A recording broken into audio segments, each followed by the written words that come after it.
The wagon rattled into Caleb Rourke's property on a Tuesday afternoon when the sun sat mean and white over the basin. Dust followed it like a funeral procession. He was mending fence along the north pasture when he heard the wheels grinding over rock, and he stopped mid-swing with the hammer, watching. 2 women. A wagon that had seen better decades. No men. Caleb straightened, setting the hammer on the post.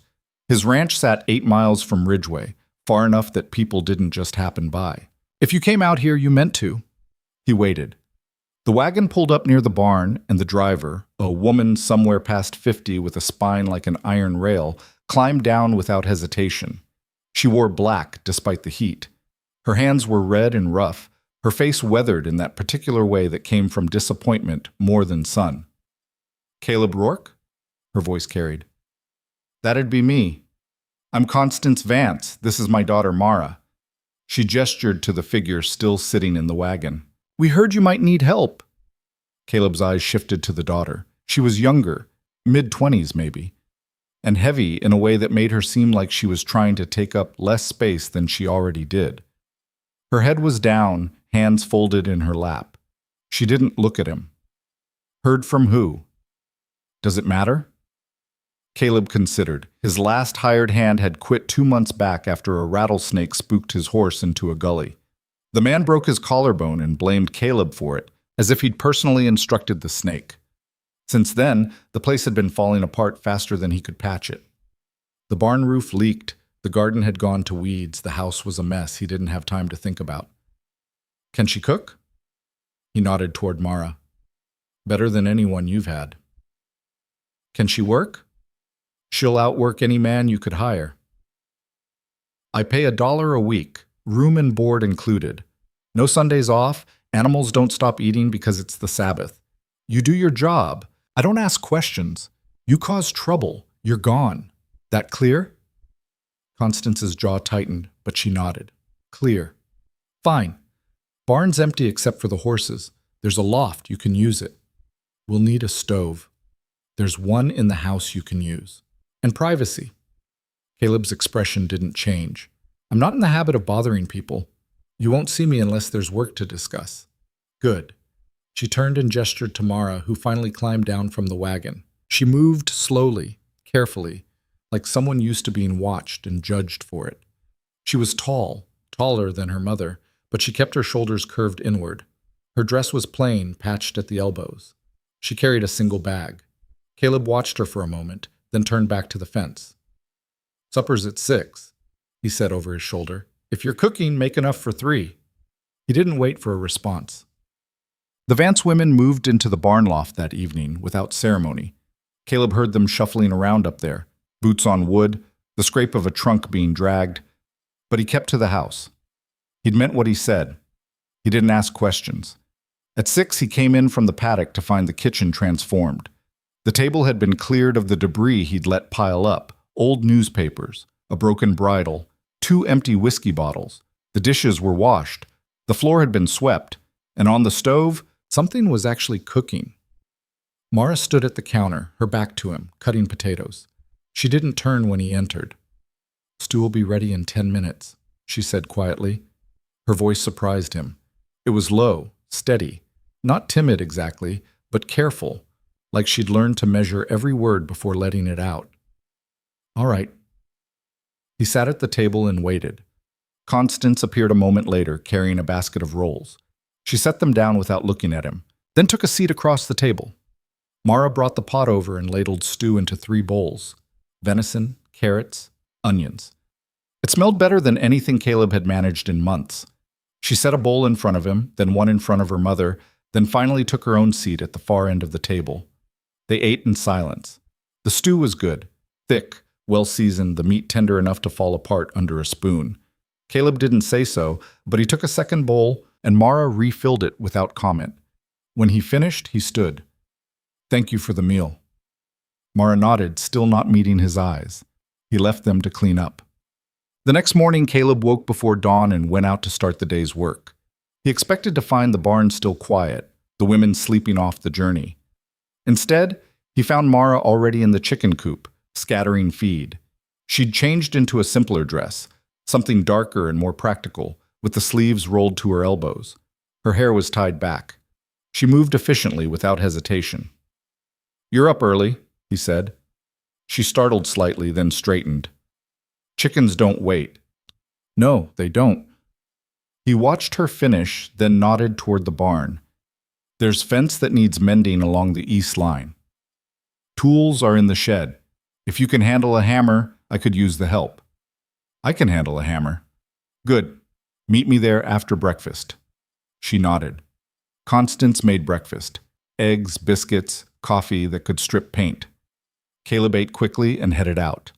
Mara followed 20 minutes later, carrying the toolbox like it weighed nothing. They worked in silence for most of the morning. The fence line ran along a rocky stretch of land where the posts had rotted through. Caleb pulled the old ones, Mara set the new ones. She didn't complain about the heat or the splinters or the way the ground fought every post they tried to sink. Around midday, Caleb paused to drink from his canteen.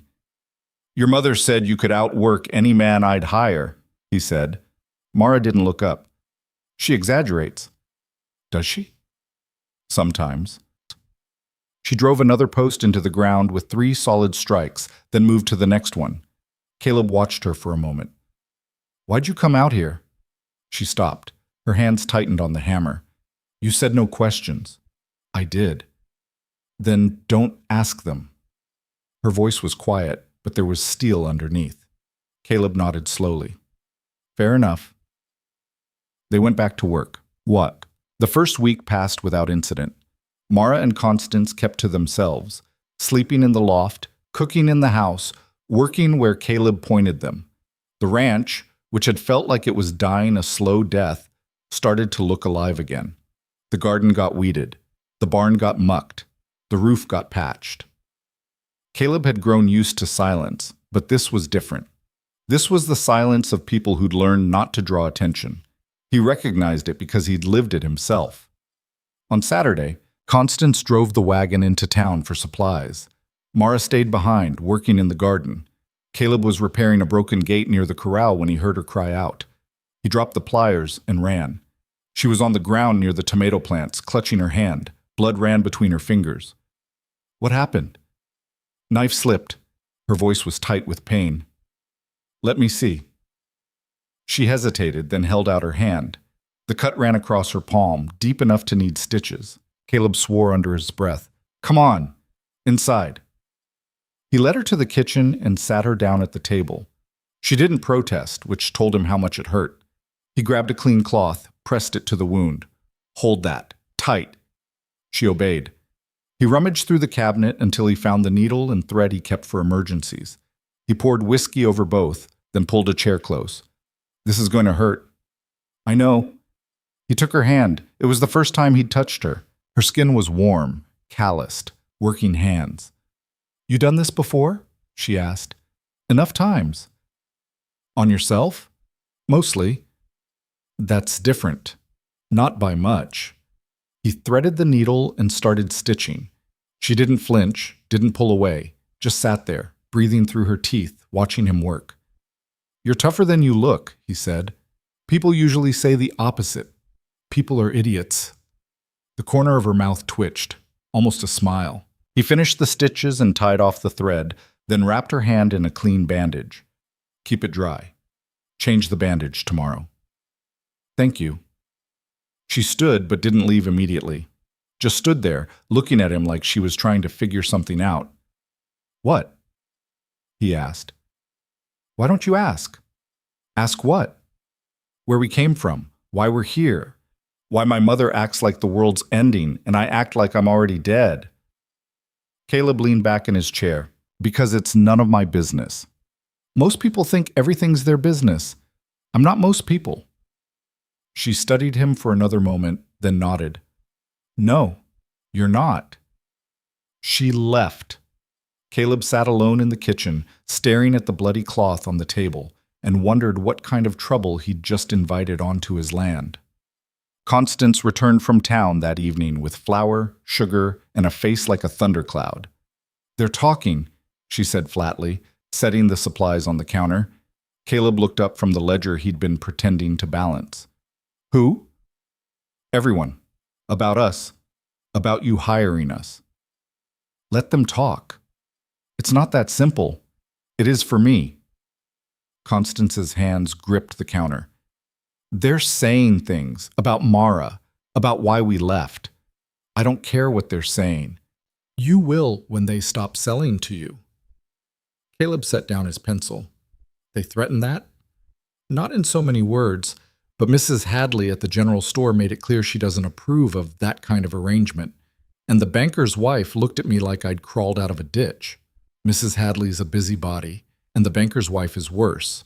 If they've got a problem, they can bring it to me. They won't. They'll just make life harder.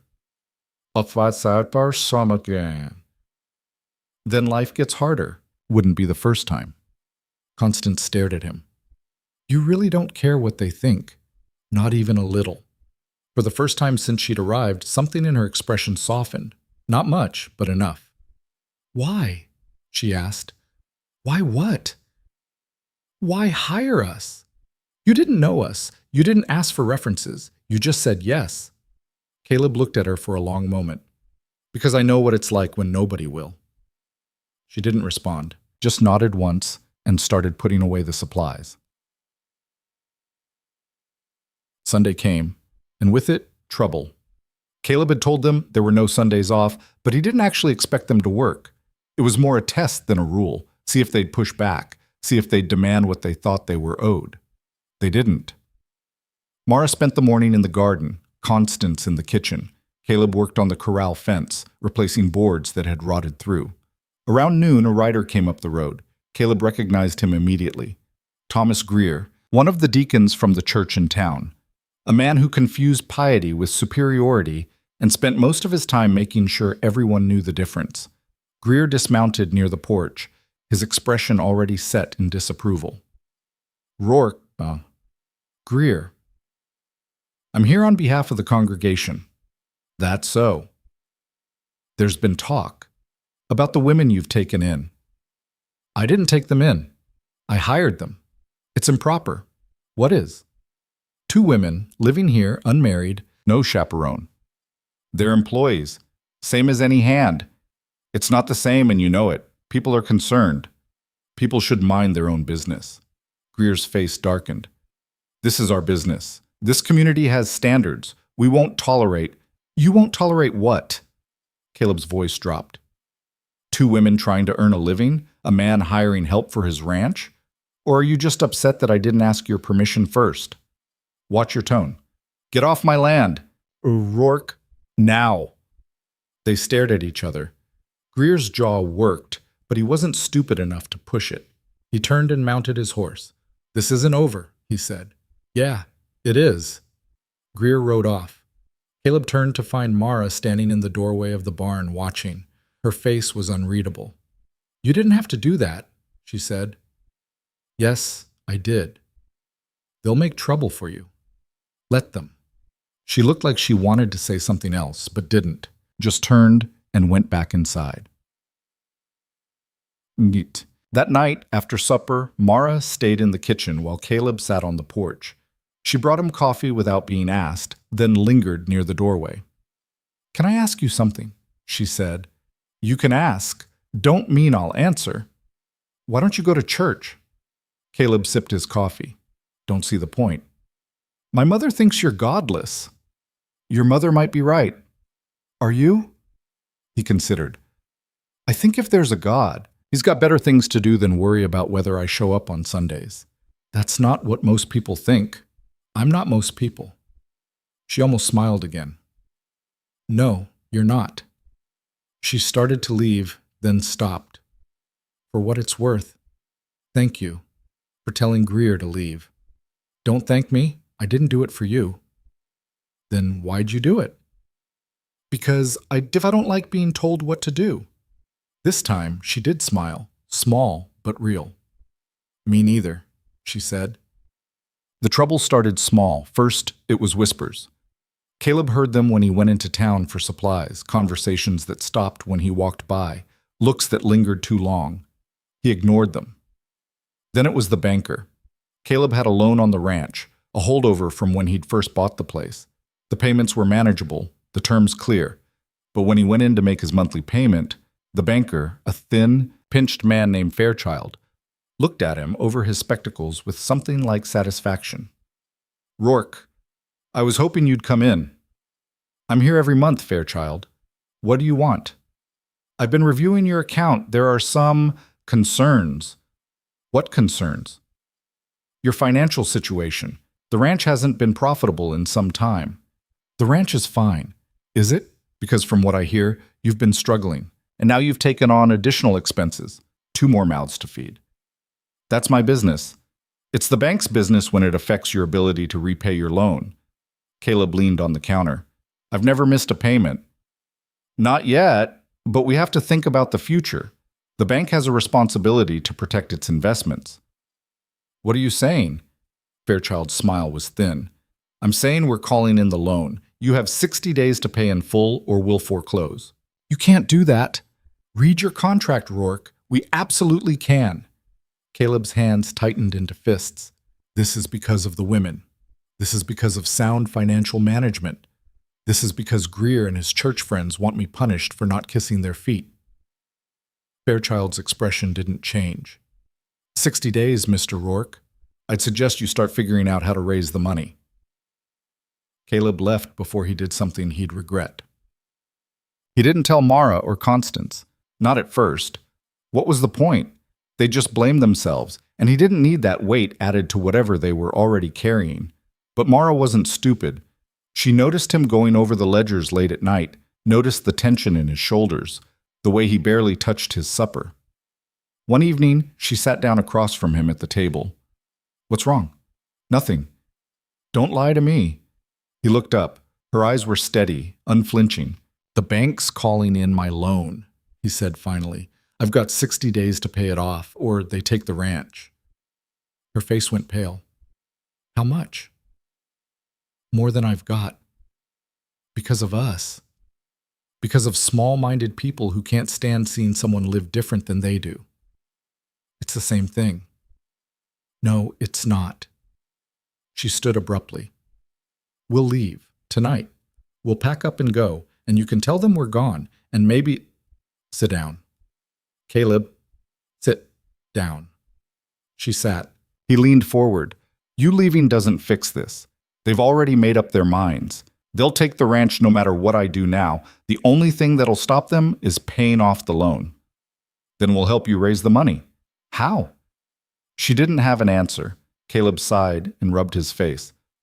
"I appreciate the thought, but unless you've got a few $1,000s hidden in that wagon, I don't see how." Mara was quiet for a long time.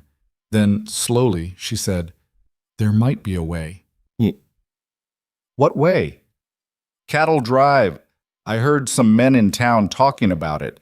They're taking a herd up to Montana, need camp cooks. They pay good money." "You're not going on a cattle drive." "Why not?" "Because it's dangerous, because it's brutal, because those men will eat you alive. I can handle myself." "Mara, I've handled worse." The way she said it stopped him cold. There was something in her voice, something raw and old and true. "What happened to you?" he asked quietly. She looked away. "You said no questions." "I did, but I'm asking anyway." For a moment, he thought she wouldn't answer. Then, in a voice so low he almost didn't hear it, she said, "I had a child, out of wedlock, the town we lived in. They made sure I knew what they thought of me, every day, for years, until I couldn't take it anymore." "Where's the child now?" "Dead. Fever took him when he was 2. Caleb felt something twist in his chest. "I'm sorry." "Don't be. It was a long time ago." She looked at him. "But that's why we left. That's why we came here, because I thought maybe, just maybe, I could start over somewhere people didn't know, didn't judge. And now they're judging anyway. They always do." Caleb was quiet for a moment. Then he said, "You don't have to do this." "Yes, I do." "Why?" "Because you didn't ask questions. Because you gave us a chance when nobody else would. Because—" She hesitated. "Because this is the first place I felt like I could breathe in 5 years." Something passed between them then. Something unspoken but understood. "If you're serious about this," Caleb said slowly, I'll ask around. See if there's a drive leaving soon. I'm serious. It won't be easy. Nothing worth doing is. He nodded. All right, I'll see what I can find. 2 days later, Caleb came back from town with news. There's a drive leaving in a week, he said. Headed to Miles City. 3 months, maybe 4. They're paying $50 for a cook who can handle the whole crew. Mara straightened. $50? It's hard money. You'll be cooking for 40 men, sometimes more. You'll be riding in a chuck wagon over country that'll break your back. And those men? He shook his head. They're not going to make it easy. I don't need easy. Mara, shh. I'm going. Constance, who'd been listening from the corner, spoke up.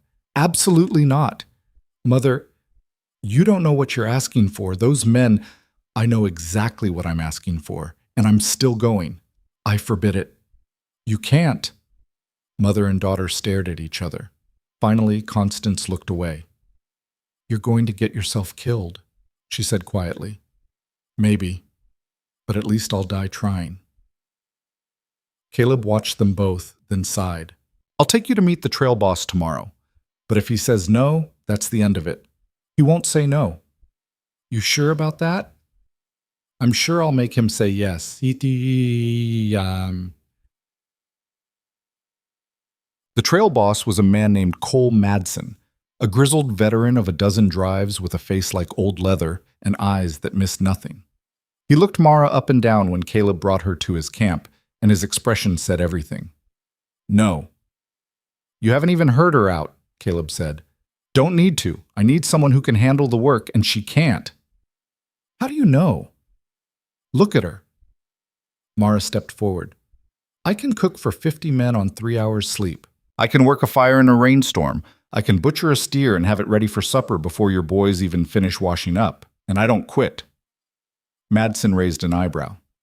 That's so. Try me. You ever been on a drive before? No. You ever worked with a crew this size? No. You know what those men are going to say when they see you? I can guess. And you think you can handle that? I know I can. Madsen looked at Caleb. She always this stubborn? Far as I can tell. He looked back at Mara, considering. Then, slowly, he nodded. All right. You want the job? It's yours. But you screw up once, just once, and you're done. Understood? Understood. Good. We leave Monday at dawn. Don't be late. The night before Mara left, Caleb found her sitting on the porch, staring out at the dark. He sat down beside her. You scared? He asked. Terrified. Good. Means you're not stupid. She smiled faintly. Thanks. They sat in silence for a while. Then Caleb said, You don't have to do this, you know. We'll figure something else out. There is nothing else. There's always something else. Not for me. He looked at her. Why not? She was quiet for a long time. Then she said, Because I've spent my whole life running. From shame, from judgment, from people who looked at me and saw nothing but mistakes. And I'm tired of it. I'm tired of being small. I'm tired of letting other people decide what I'm worth. She turned to him. This is the first time I've ever had a chance to prove I'm more than what they think. I'm not going to waste it.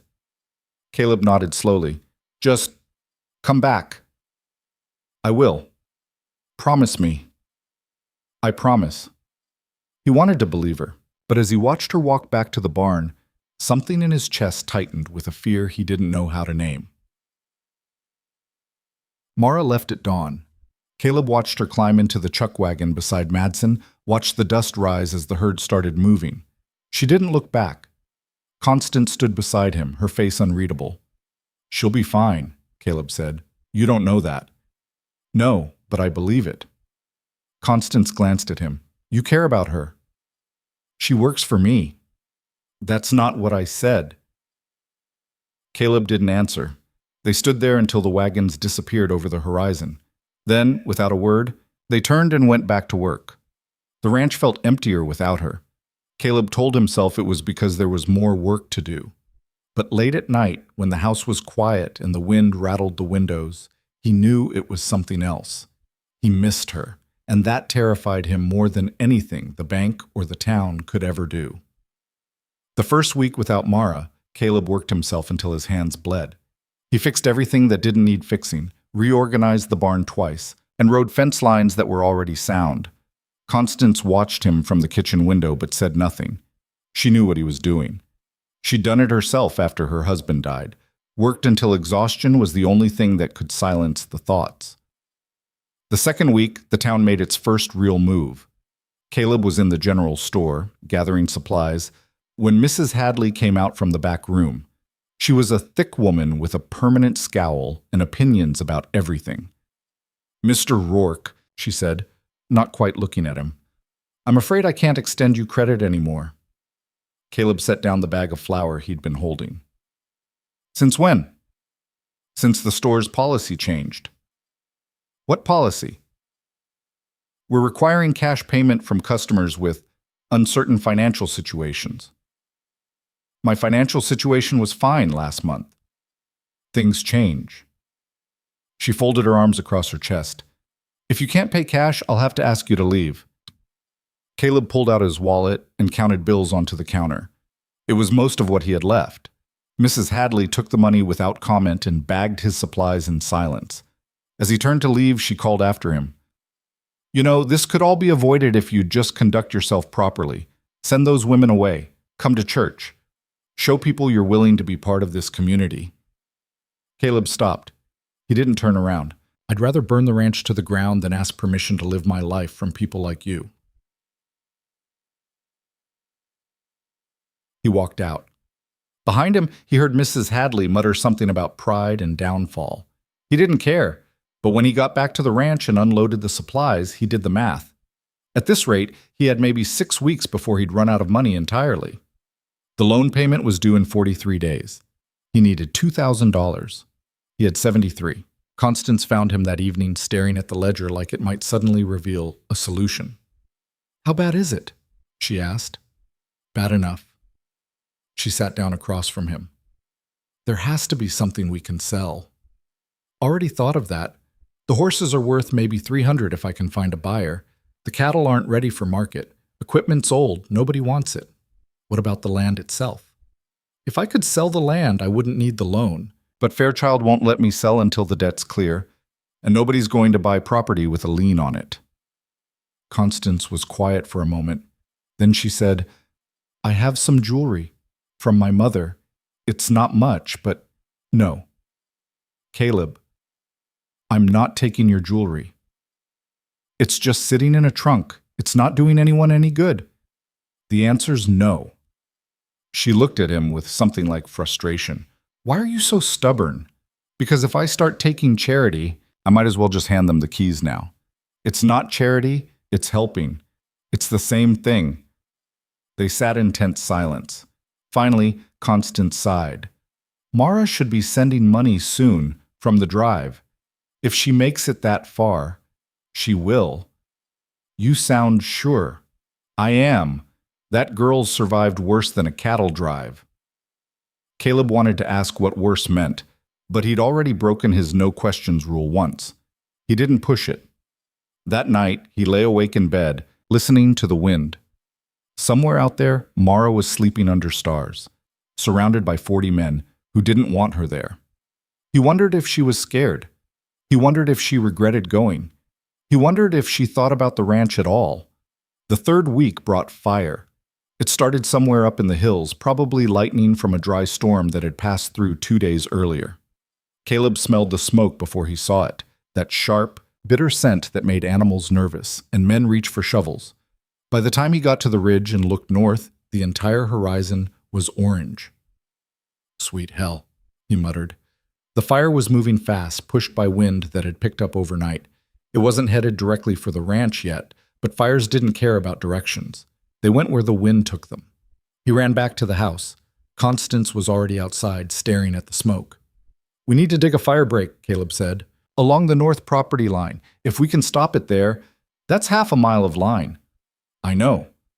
There's only 2 of us." "Then we better start now." They worked through the morning and into the afternoon, digging a trench 3 feet wide along the northern fence. The ground was hard, full of rocks. Caleb's shoulders burned. Constance kept up without complaint, but he could see her slowing down, see the way her hands shook when she thought he wasn't looking. By evening, they'd cleared maybe a quarter mile. The smoke was thicker now, close enough that ash fell like snow. "It's not enough," Constance said, leaning on her shovel. "Even if we work all night, we won't finish in time." Caleb looked at the fire. She was right. The wind was shifting, pushing it closer. By morning, it would be on them. "Go pack what you can carry," he said. "We'll load the wagon, get the horses ready to move." "What about you?" "I'll wet down the barn and the house. Maybe it'll be enough." "Caleb, go." She went. Caleb spent the next 2 hours hauling water from the well, soaking every surface he could reach. The barn, the house, the fence posts. He knew it was probably pointless. Fire didn't care about wet wood when it was hot enough, but he had to try. The smoke was so thick now he could barely see 50 feet. His eyes burned. His throat felt like he'd swallowed sand. He was filling another bucket when he heard hoofbeats. A rider came through the smoke, moving fast. Caleb's hand went to the rifle leaning against the well, but then he recognized the horse. It belonged to his neighbor, Dutch Carver, a man who kept to himself and didn't involve himself in town politics. Dutch pulled up hard, his face streaked with soot. "Rourke, you need help. I'm managing." "Like hell you are. That fire's going to be here in 2 hours. You'll never hold it alone." "I don't have a choice." "Yeah, you do. I brought my boys. We can cut a proper fire break if we work together." Caleb stared at him. "Why would you do that?" "Because I don't give a damn what the church ladies think, and I don't let my neighbors burn because some banker's got a grudge." Dutch swung down from his horse. "Now are you going to stand there asking stupid questions, or are we going to dig?" 3 more riders appeared through the smoke, Dutch's sons, all of them young and strong and carrying shovels. Caleb felt something crack in his chest. "Thank you.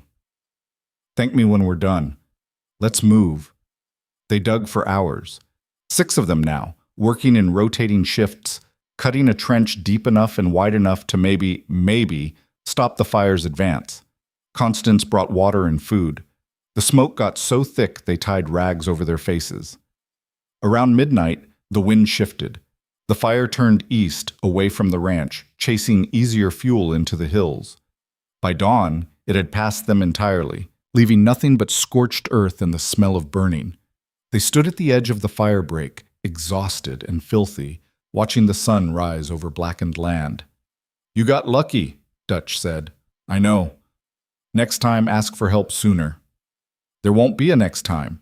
Dutch gave him a look. "You really believe that?" Caleb didn't answer. Dutch and his sons left with handshakes and promises to check in. Caleb and Constance walked back to the house in silence. Everything was still standing, scorched, ash-covered, but standing. "We should have lost it," Constance said quietly. "But we didn't." "Because Dutch helped." "Yeah." "You can't do this alone, Caleb." He looked at her. "I've been doing it alone for 10 years. And look where that got you." She went inside before he could respond. Caleb stood on the porch, looking at the fire break they'd dug, the blackened hills beyond. She was right. He knew she was right. But admitting it felt like defeat. Meanwhile, 300 miles north, Mara was learning what defeat actually looked like. The cattle drive had been brutal from day one. The chuck wagon was older than it had any right to be, held together with hope and baling wire. The supplies were barely adequate. The men were worse. They didn't want her there. They made that clear.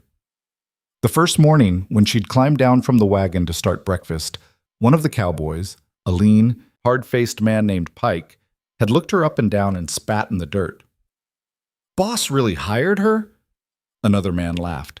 "Guess he couldn't find anyone else willing to put up with us. Or maybe he's just desperate." Mara had ignored them and started the fire. She'd made coffee, biscuits, and bacon for 40 men in under 2 hours. When Pike came back for a second helping, she met his eyes and said nothing. He'd looked away first, but that was just the beginning. The days were long, Up before dawn, cooking breakfast, packing the wagon, driving all day while the herd moved, stopping to cook supper, cleaning up after dark. Every muscle in her body ached, her hands blistered. The sun beat down like a hammer. And the men never let up. They tested her constantly, left messes for her to clean, complained about the food even when it was good, made comments just loud enough for her to hear. Surprised she hasn't quit yet. Give it a week. I give it 3 days. Mara set her jaw and kept working. 2 weeks in, one of the younger cowboys, a kid named Jesse who couldn't have been more than 19, approached her while she was washing pots. "Miss Vance?" She looked up. "Yeah?" "I just wanted to say, the food's real good, better than we usually get." "Thanks. And I'm sorry about how some of the men are acting." "It's fine." "It's not, but they'll come around once they see you're not going anywhere."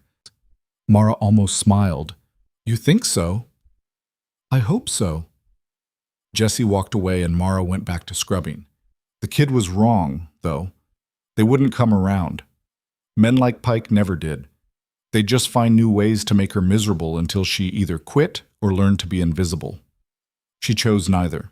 The breaking point came 3 weeks into the drive. They were camped near a creek. The herd settled for the night. Mara was making stew when Pike and 2 of his friends came over. They'd been drinking. She could smell the whiskey from 10 feet away. "Hey, cook," Pike said. "We're out of coffee. There's a full pot by the fire." "I want a fresh pot." "You can wait until morning like everyone else." Pike's smile was mean. "I don't think you understand how this works. We ask for something. You give it to us. That's your job. My job is to cook, not to serve you like a tavern girl." One of Pike's friends laughed. "Tavern girl, that's good. Maybe that's what you were before this."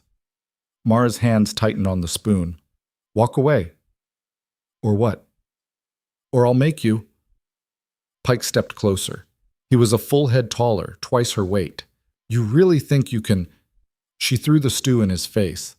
Pike screamed and stumbled backward, clawing at his eyes. The stew was boiling hot. His friends grabbed him, pulling him toward the creek while he cursed and thrashed. Mara stood there, spoon still in hand, waiting. The camp had gone silent. Every man was watching. Cole Madsen pushed through the crowd. He looked at Pike, then at Mara, then at the overturned pot. "What happened?" "He got too close to the fire," Mara said evenly. Madsen's eyes narrowed. "That how you remember it, Pike?" Pike was still cursing, his face red and blistered. "She attacked me." "Did she?" "She threw—" "I saw what happened," Jesse called out. Pike was harassing her. She defended herself. Several other men murmured agreement. Not many, but enough. Madsen looked at Mara. "You know what you just did?" "Yeah." "You just made an enemy." "I already had one." Madsen studied her for a long moment. Then, surprisingly, he nodded. "Clean this up. Get back to work." He walked away. Pike's friends helped him to his bedroll, still cursing. The rest of the men slowly dispersed. Mara picked up the pot and started cleaning. Her hands were shaking. Jesse came over and helped her without asking. They worked in silence until the pot was clean and the fire rebuilt. "You all right?" he asked. "I'm fine." That took guts. That took stupidity. Maybe, but now they know you won't back down. Yeah, now they know. Jesse left her alone. Mara sat by the fire, staring at the flames, and wondered if she'd just made the worst mistake of her life. She thought about Caleb, about the ranch, about the quiet way he'd looked at her the night before she left and said, "Just come back." She'd promised she would. Now she wasn't so sure she could keep that promise. The next morning, Pike didn't show up for breakfast. His friend said he was too sick to work. Madsen cursed and reassigned his duties. The rest of the men ate in silence, watching Mara out of the corners of their eyes. She served them biscuits and gravy like nothing had happened. Over the next few days, something shifted. It was subtle. Pike's friends stopped making comments. A few of the other men started saying thank you when she handed them plates. One of the older cowboys, a grizzled man named Hank, even complimented her coffee. It wasn't respect. Not yet. but it was something. Then the storm hit. It came out of nowhere, one of those plain storms that turned the sky black in minutes. The wind picked up, the temperature dropped, and the rain started falling in sheets. "Get the herd settled," Madsen shouted. "Everyone on point. We can't afford a stampede." The men scattered. Mara fought to secure the wagon, tying down supplies while the wind tried to rip the canvas cover off. Lightning cracked so close she felt the thunder in her bones. One of the wagon wheels broke free from its block and started rolling. She chased it down, slipping in the mud, finally throwing herself on top of it to stop it. The impact knocked the wind out of her. She lay there for a moment, gasping, tasting dirt and rain. "Miss Vance!" Jesse appeared out of the storm, soaked to the skin. He helped her up, and together they wrestled the wheel back to the wagon. "You hurt?" he shouted over the wind. "I'm fine. You need to get under cover." "So do you." They made it back to the wagon just as hail started falling, chunks of ice the size of walnuts, hitting hard enough to bruise. Mara and Jesse huddled under the wagon while the storm raged. It lasted 2 hours. When it finally passed, the camp was a disaster. Supplies scattered, equipment damaged, 2 horses missing, and the herd had spooked, running nearly 5 miles before the men got them under control. Madsen looked like he'd aged 10 years. "Anyone hurt?" he called out. A few cuts and bruises, nothing serious. He counted heads twice to be sure. Then he looked at Mara. She was covered in mud, bleeding from a cut on her forehead where the hail had caught her, but she was standing. "You secure the supplies?" he asked. "Most of them. Lost some flour and coffee." "The wagon?" "Intact." He nodded slowly. "Good work." It was the first time he'd said anything like that to her. Mara just nodded back. That night she cooked with what they had left. It wasn't much.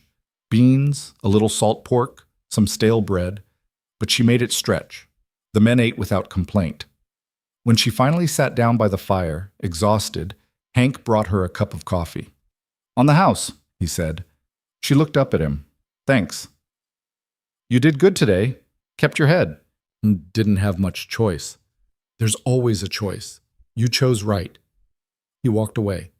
Mara sat there holding the warm cup, and for the first time since leaving the ranch, she thought maybe, just maybe, she could actually do this. Back at the ranch, Caleb was learning the same lesson the hard way. The fire had bought him some goodwill with Dutch and a few other neighbors, but it hadn't stopped the town's campaign. If anything, it had gotten worse. The feed store refused to sell to him. The farrier wouldn't shoe his horses. Even the preacher stopped by to deliver a thinly veiled sermon about morality and consequences. Caleb endured it all in silence. But the breaking point came when he tried to sell 3 steers at the livestock auction.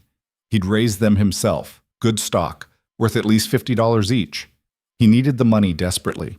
The auctioneer was a man named Briggs, who ran the sale every month. When Caleb brought the steers in, Briggs looked them over and nodded. "Good animals. Should fetch a fair price."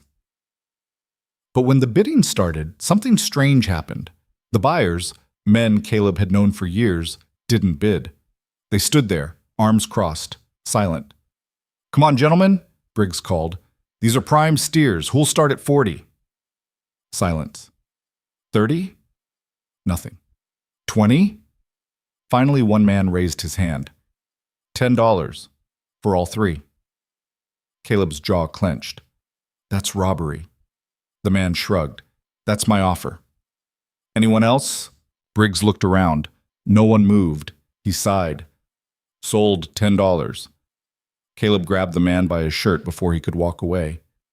"You know what you just did?" "I made a fair offer." "Fair? Those steers are they're worth what people will pay, and nobody here's paying more." The man pulled free. "Maybe if you'd think about the company you keep, you'd get better prices." Caleb let him go before he did something he'd regret. He took the $10 and left. When he got back to the ranch, Constance took one look at his face and said, "How bad?" $10 for all 3. She closed her eyes. "Oh, Caleb, they're doing it on purpose, trying to starve me out. Then we need a new plan." "There is no new plan. We wait for Mara to send money and hope it's enough." And if it's not? Caleb didn't answer. That night he sat on the porch with a bottle of whiskey and seriously considered Dutch's advice. Ask for help, swallow his pride, go to the neighbors who hadn't turned on him yet and beg. But every time he thought about it, he saw Mara's face the night she left. The determination in her eyes. The way she'd said, "This is the first time I've ever had a chance to prove I'm more than what they think." If she could do that, he could do this. He poured the whiskey out and went to bed. 2 weeks later, a letter arrived. Constance brought it to him while he was fixing the gate. She didn't say anything, just handed it over. The handwriting was careful, deliberate. Mara's. Caleb opened it. "Caleb, I'm still alive." "Barely. This is harder than I thought it would be, but I'm managing. The men are starting to tolerate me. A few even seem to respect me. I don't know if that'll last, but for now, it's enough.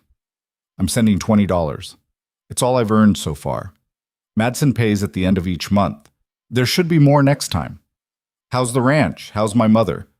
Tell her I'm fine, even if it's a lie. She worries. I think about the place a lot. About the quiet. About the work. About—" The sentence trailed off, unfinished. "Anyway, I'll write again soon. Mara." $20. It wasn't much, but it was something.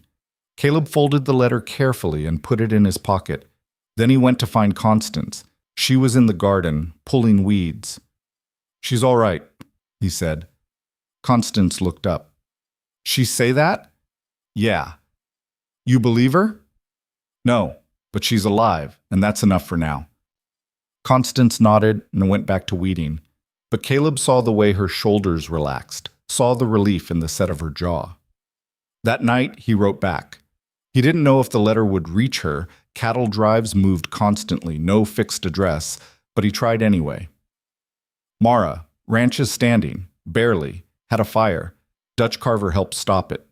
Your mother's fine, working herself half to death, but that seems to be a family trait. $20 is good, better than nothing, but don't kill yourself for it. The ranch isn't worth your life. Come back safe. Caleb." He sealed the letter and sent it with the next mail coach heading north. He had no idea if she'd ever read it, but somehow, writing it made him feel less alone. The letter reached Mara 5 weeks later, forwarded through 3 different trail stops before finally catching up with the drive. She read it sitting by the campfire after the men had gone to sleep, and something in her chest tightened when she saw Caleb's handwriting. He wrote like he talked, direct, no wasted words, but there was something underneath that made her read it twice. "The ranch isn't worth your life." She folded the letter and tucked it inside her shirt, close to her heart. Then she got up and started preparing for the next day's breakfast. Sleep could wait. The drive was halfway to Miles City now, but the worst was still ahead. They were entering rough country, broken terrain where the herd spread out and the wagons struggled over ground that wasn't meant for wheels. Mara's back ached constantly from the jolting. Her hands were raw from holding the reins, and she'd lost weight she couldn't afford to lose. But she was still standing. Pike had recovered from the stew incident, though his face still showed scars.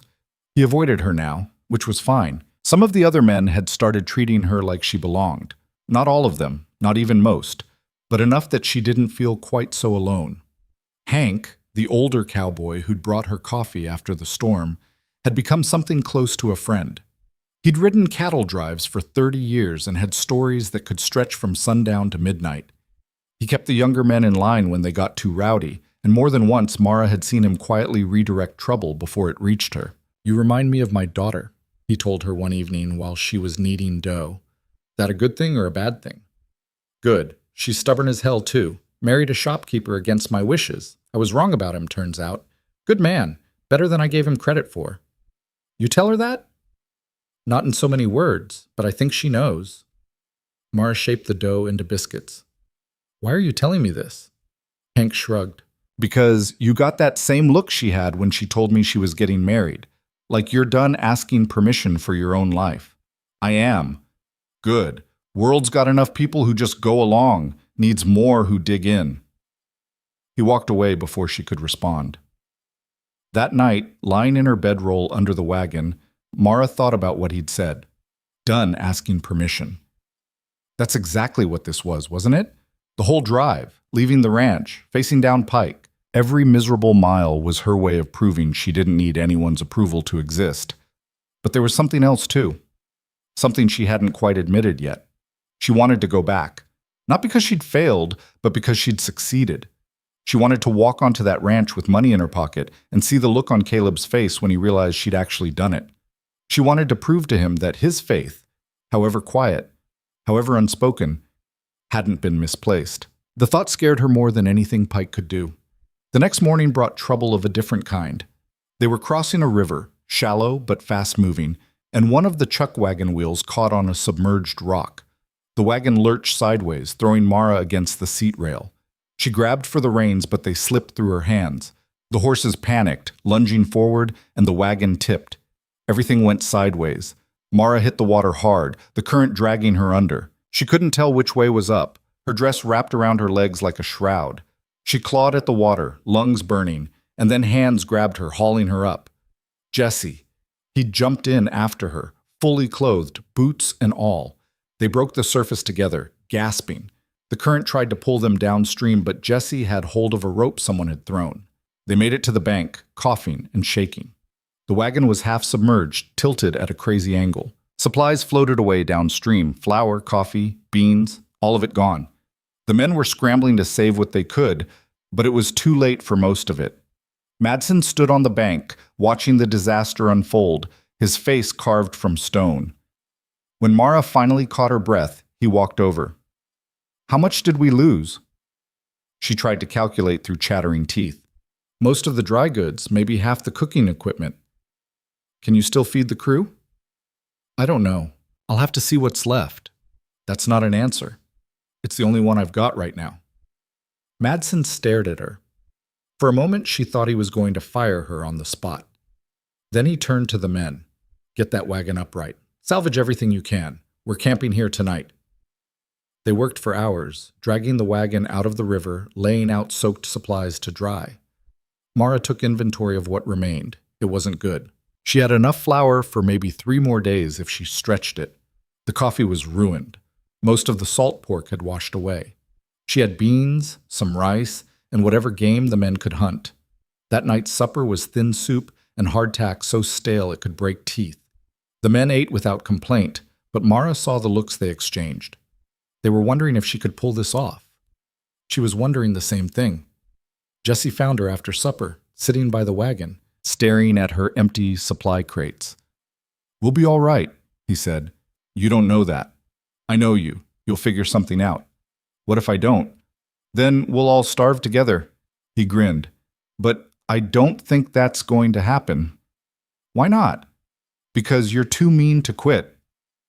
Despite everything, Mara laughed. It came out harsh and tired, but it was real. Jesse sat down beside her. "You know, when Madsen first said he was hiring a woman cook, I thought he'd lost his mind. But you've proven everyone wrong, including me." "I haven't proven anything yet. We're only halfway there." "Halfway's further than most people thought you'd get." He stood and tipped his hat. "Get some rest, Miss Vance. Tomorrow's going to be rough." He was right about that. The next day, Mara started rationing. Smaller portions, meals stretched thinner. She foraged when she could, wild onions, cattail roots, anything edible. Hank taught her which plants were safe and which would kill you. She learned fast because she had to. The men noticed the smaller portions, but nobody complained. They'd seen what happened in the river. They knew it wasn't her fault. Well, most of them knew. Pike, recovered enough to ride now, made sure to comment every chance he got. "Thought you said you could feed us," he muttered one morning, looking at his meager breakfast. Mara didn't look up. "I said I'd feed you. I didn't say you'd like it. This isn't food. It's scraps. Then don't eat it." Pike's jaw tightened, but he didn't push it. Not with Madsen watching. 3 days later, they reached a trading post, barely more than a shack with a corral, and Madsen gave Mara money to restock. The prices were robbery, but she didn't have a choice. She bought flour, coffee, salt, and what little salt pork they had. It wasn't enough to get them all the way to Miles City, but it would keep them going for a few more weeks. The trader, a grizzled man with one eye, looked her up and down. "You with that cattle drive?" "Yeah." "Heard they hired a woman cook." "You heard right," he grunted. How's that working out? I'm still alive. That's something, I suppose. He bagged her supplies. You watch yourself out there. Men get strange on long drives. Start thinking things they shouldn't. I can handle myself. I bet you can, but just in case. He reached under the counter and pulled out a knife. Not big, but sharp, with a good handle. Take this. No charge. Mara stared at it. Why? Because I had a daughter once. She could handle herself too. Didn't matter in the end. His good eye was hard. Just take it. She took it. That night, she kept the knife under her pillow. She didn't think she'd need it. Despite everything, the men had been mostly decent, but it felt good to have it there, just in case. The weeks bled together after that. Miles of empty prairie, dust in her teeth, the constant noise of cattle and men. Mara cooked and cleaned and kept moving because stopping meant thinking, and thinking meant remembering how far from the ranch she was. The money came in monthly payments from Madsen, $20 the first month, $30 the second. She sent it all back to Caleb, keeping only enough for Thread to repair her clothes. His letters came sporadically. Sometimes 2 would arrive at once. Sometimes she'd go weeks without hearing anything. But when they did come, she read them until she had them memorized.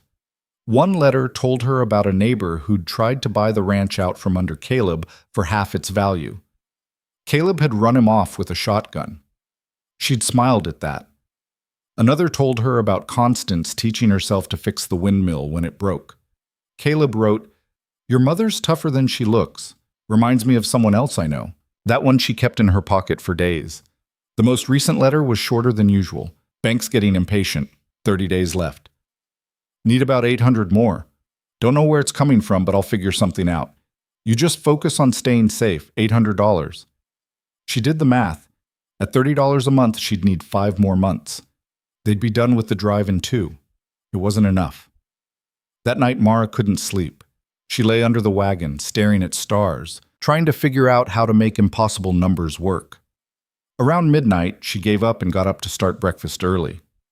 Hank was already awake, sitting by the dying fire, smoking a pipe.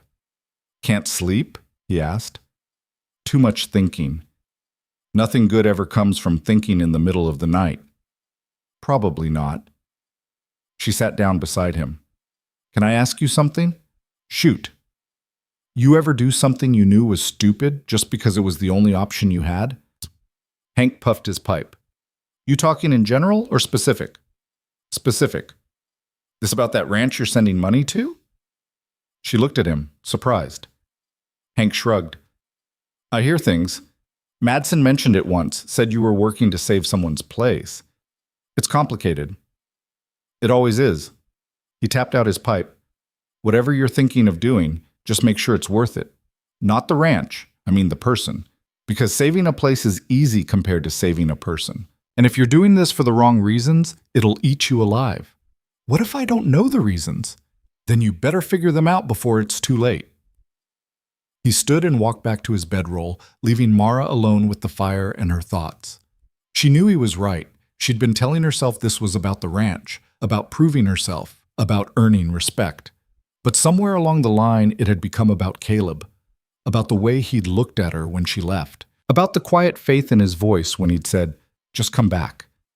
She was doing this for him. The realization should have scared her. Instead, it felt like relief. Back at the ranch, Caleb was running out of options.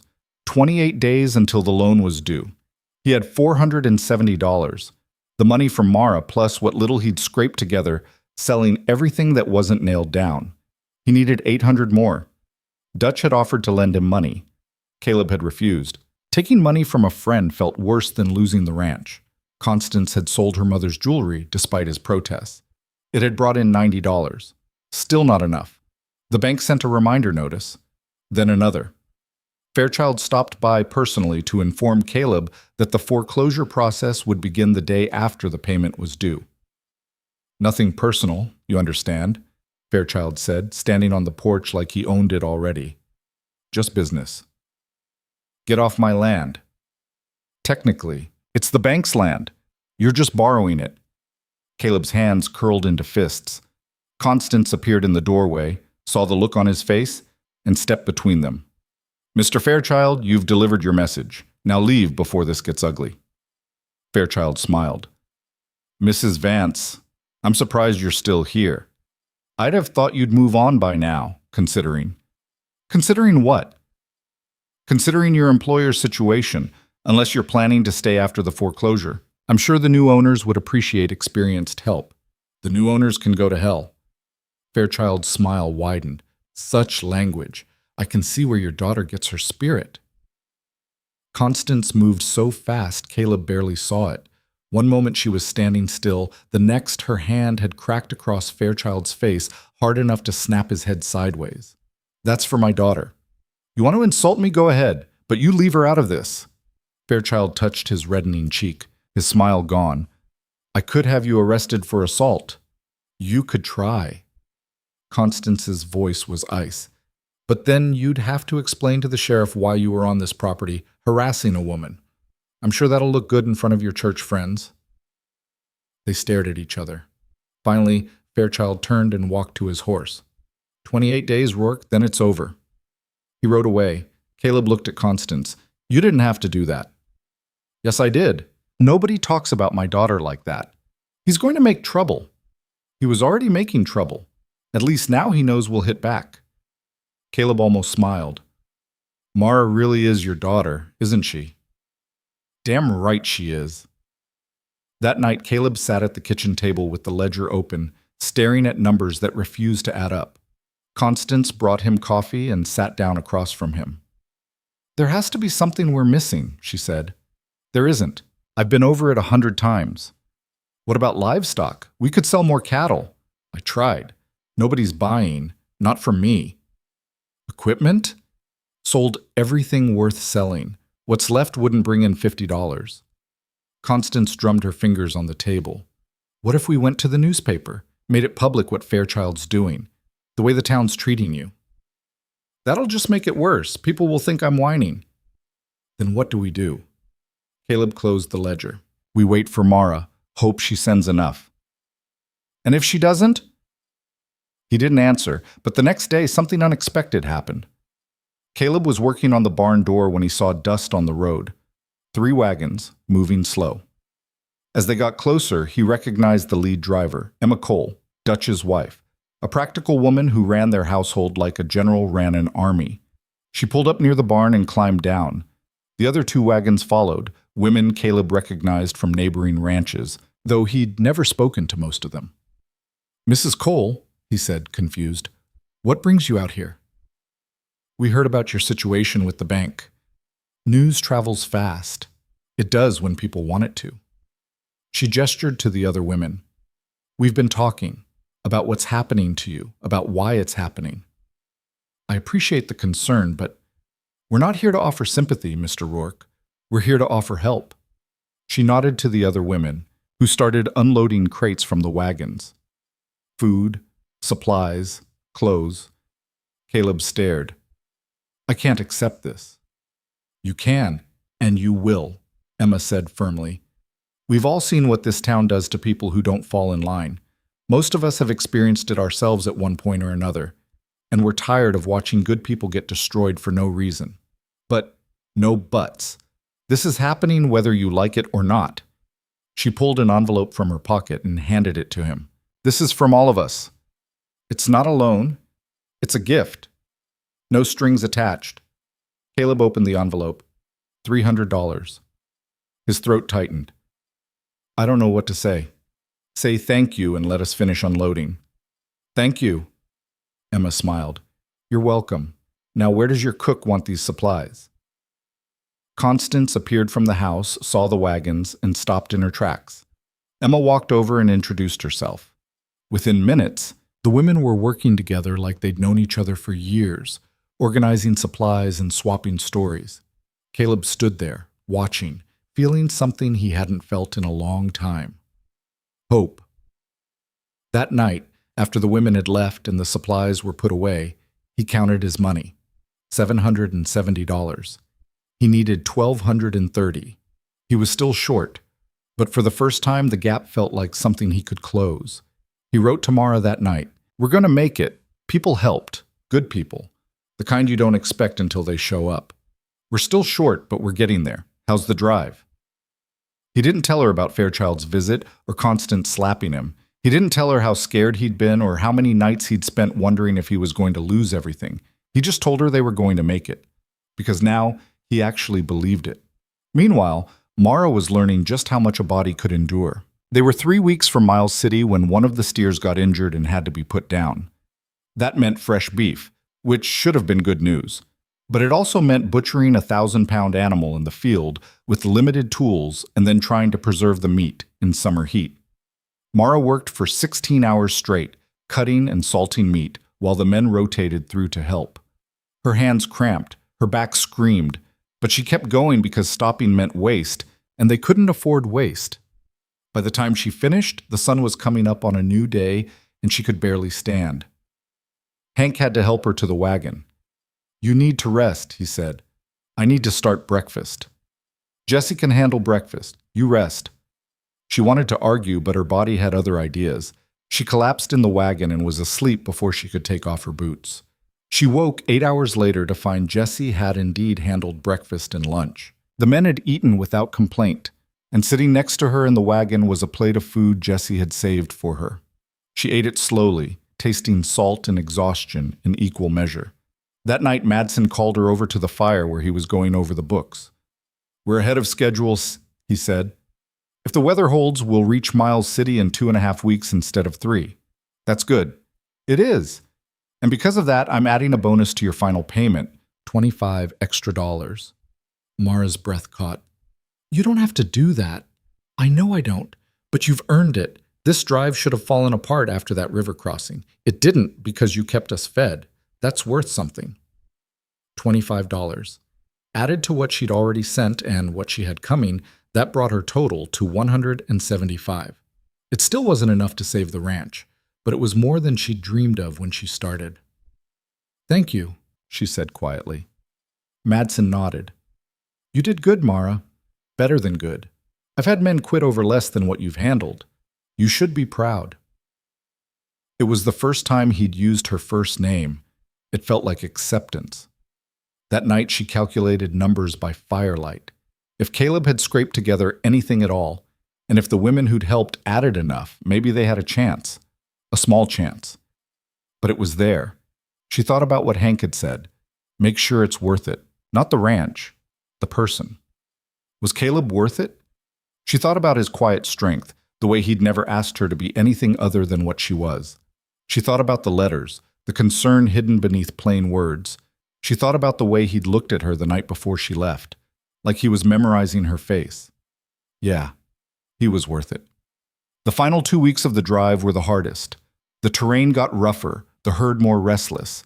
2 cowboys got injured, one from a fall, one from a kick.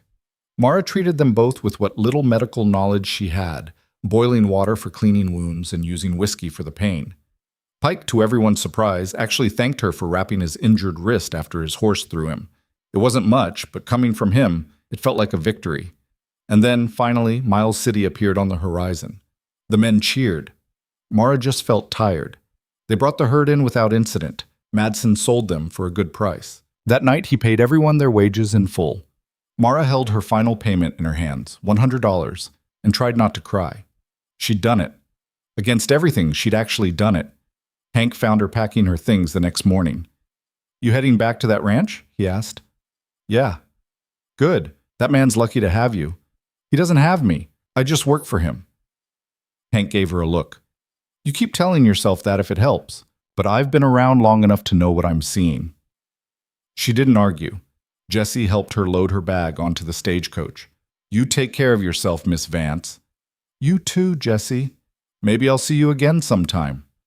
"Maybe." He tipped his hat and walked away. The stagecoach pulled out at noon, and Mara watched Miles City disappear behind her. Ahead, somewhere across hundreds of miles of prairie, was the ranch. Was Caleb. Was home. The word surprised her, but it fit. She was going home. The stagecoach rattled south for 3 days before reaching Ridgeway. Every mile felt like 10. Mara sat wedged between a traveling salesman who wouldn't stop talking and a woman with 2 small children who cried in shifts. She barely noticed.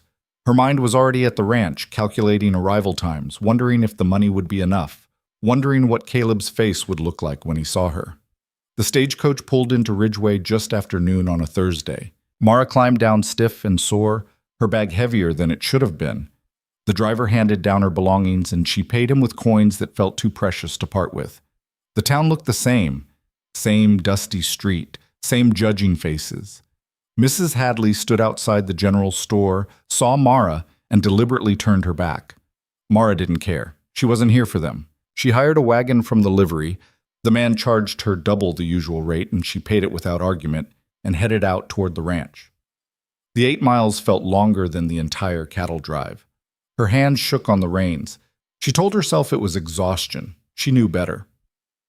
The ranch appeared on the horizon just as the sun started its downward slide. The house. The barn.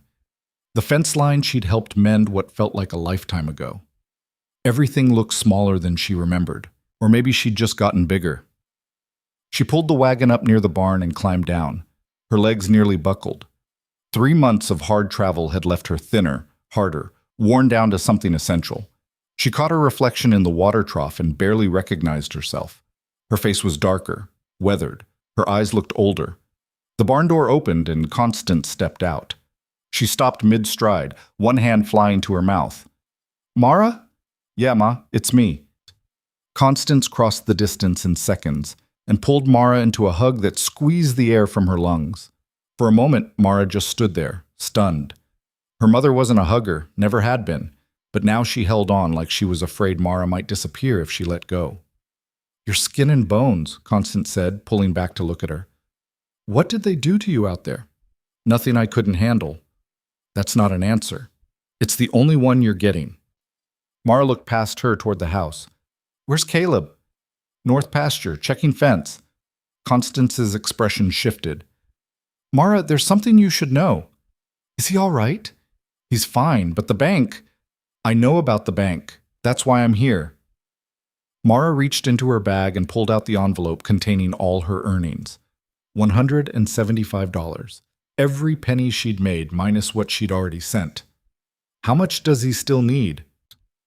Constance took the envelope, looked inside, and her face crumpled.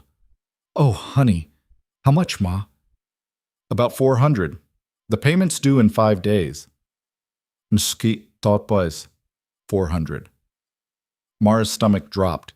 Even with what she'd brought, they'd still be short. "How much does he have now?" "Just under 900. Some neighbors helped. Good people. But it's not enough." "Then we make it enough." Mara's jaw set. "I didn't survive 3 months of hell to come back and watch him lose this place." Mara. "Where's the ledger?" Constance led her to the house. Inside, everything was clean but worn, like someone had been holding on by their fingernails. The ledger sat open on the table, Caleb's careful handwriting tracking every cent. Mara studied the numbers. With her money, they'd have just over 1,000. They needed 1,230. $230 short. "What else can we sell?" she asked. "There's nothing left. Caleb sold everything that isn't essential. The horses we need for work. The equipment's worthless. The land itself is tied up in the loan." Mara paced the kitchen. There had to be something, some way to find $230 in 5 days. Her mind raced through possibilities and discarded them just as fast. "What about Dutch?" she asked. "Would he lend—" "Caleb won't take money from friends. Even if it means losing the ranch? Especially then." Mara swore under her breath. Stubborn man. Noble and stupid and exactly like her. The door opened. Caleb stood in the doorway, hat in hand, dust on his clothes. He looked at Constance, then at Mara, and went completely still. "You're back," he said. "Yeah." He crossed the room in 3 steps, and before Mara could react, he pulled her into a hug. Not gentle, not careful, just desperate relief, like he'd been holding his breath for 3 months and could finally exhale. "You came back," he said against her hair. "I promised I would." He pulled away, holding her at arm's length, looking her over like he was cataloging injuries. "You're hurt. I'm fine. You're thinner, and there's a scar. Caleb, I'm fine." She put her hand over his. I brought money. Not enough, but I don't care about the money. You should. You're about to lose everything. I don't care. His eyes were fierce. I care that you're here, that you're safe. The ranch is just a place. You're... He stopped, seeming to realize what he was about to say. Mara's heart hammered. I'm what? He let her go, stepping back. You're an employee who went above and beyond, that's all. Right, that's all. The words tasted like ash. Constance cleared her throat. I'm going to check on the chickens. You two figure this out. She left. Caleb and Mara stood in the kitchen, 5 feet apart, an entire conversation happening in the silence between them. How bad was it? Caleb asked finally. The drive. Bad enough. I lived. That's not an answer. Seems to be my specialty today. Mara pulled out a chair and sat. Her legs were shaking. We're short $230.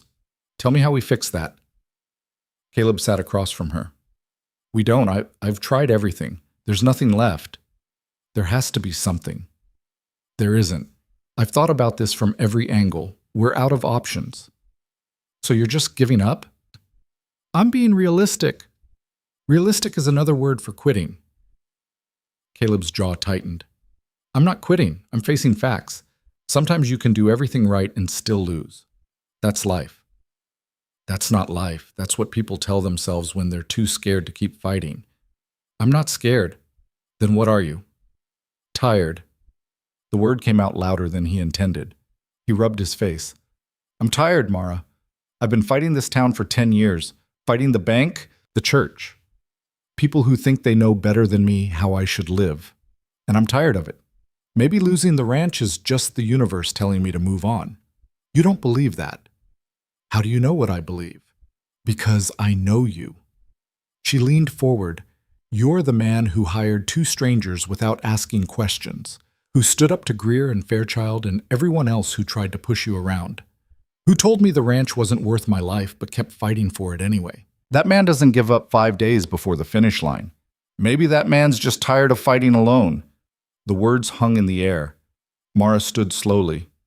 Then stop fighting alone. She walked out before he could respond. That night, Mara lay in the barn loft where she'd slept months ago, staring at the ceiling. Constance was already asleep, her breathing steady. But Mara's mind wouldn't stop. $230. 5 days. She thought about the knife the trader had given her, about Hank's advice, about Jesse's faith in her, about every hard mile between here and Miles City. She'd survived all of that. She could survive this. An idea started forming. Reckless, probably stupid, but possible. Just barely possible. The next morning, she took the wagon into town. Ridgeway looked even less welcoming in daylight. Mara drove straight to the bank and tied up outside. Fairchild's office was in the back, separated from the main floor by a glass partition that let him watch everyone while pretending to work. She walked in without knocking. Fairchild looked up, startled. Miss Vance, I wasn't expecting. I'm here to discuss Caleb Rourke's loan. That's between Mr. Rourke and the bank. I'm making it between you and me. She sat down without being invited. How much would you take to extend the deadline? Another 30 days. Fairchild's eyebrows rose. The terms are clear. Payment in full by Monday or we foreclose. I know the terms. I'm asking about alternatives. There are no alternatives. There are always alternatives. You just have to want to find them. Fairchild leaned back in his chair. Even if I wanted to help, which I don't, I couldn't. The decision's already been made. The church board has made it very clear they want this handled promptly. The church board, not the bank. The church board are major depositors. Their wishes carry weight. So this isn't about business, it's about punishment. Fairchild's smile was thin. I don't know what you mean. Yeah, you do. Mara leaned forward. You want to punish Caleb for not falling in line, for hiring my mother and me, for not caring what you people think. This has nothing to do with money. Everything has to do with money, Miss Vance. Then take mine. She pulled out the envelope with her earnings. $175, plus whatever Caleb's got. That's over $1,000. Surely that's worth something. Ba asamchini. It's worth less than what's owed. Then make an exception. Show some mercy. Mercy? Fairchild laughed. You're asking the wrong person. I don't make the rules, I just enforce them. You're exactly the right person. You hold the power here. You could help. You're choosing not to. I'm choosing to protect the bank's interests. You're choosing to be cruel. Mara stood. One day, you're going to need mercy from someone. I hope they show you exactly as much as you're showing us. She walked out. The next stop was the general store. Mrs. Hadley saw her coming and tried to retreat into the back room, but Mara was faster. I need to talk to you. I have nothing to say to you. That's fine. You can just listen. Mara blocked the doorway. I know you and your church friends are behind this. The bank calling the loan, the town refusing to do business with Caleb. All of it. If people choose not to associate with immoral behavior, what's immoral about giving two women a job? About treating people with basic decency? It's not about the job. It's about propriety. About maintaining standards. Standards? Mara laughed bitterly. You mean control. You people can't stand that Caleb doesn't ask permission to live his life. So you're destroying him for it. Mrs. Hadley's face reddened. We're protecting our community. From what? From kindness? From someone who minds his own business and expects others to do the same? Mara stepped closer. You want to know what's really immoral? Starving a man out because he won't bow to you, using money and supplies as weapons, turning neighbors against each other over nothing. You have no right. I have every right. I'm the reason you're doing this. Me and my mother. Our presence offends you. Fine, we'll leave, today. But you call off the bank. You let Caleb keep his ranch. Mrs. Hadley's expression shifted, surprise flickering across her face. You'd do that? To save his home? Yeah. And you think that would make a difference? I think it's worth finding out. Mrs. Hadley studied her for a long moment. Then she shook her head. It's too late. Even if you left, the damage is done. The loan is due. Nothing changes that now.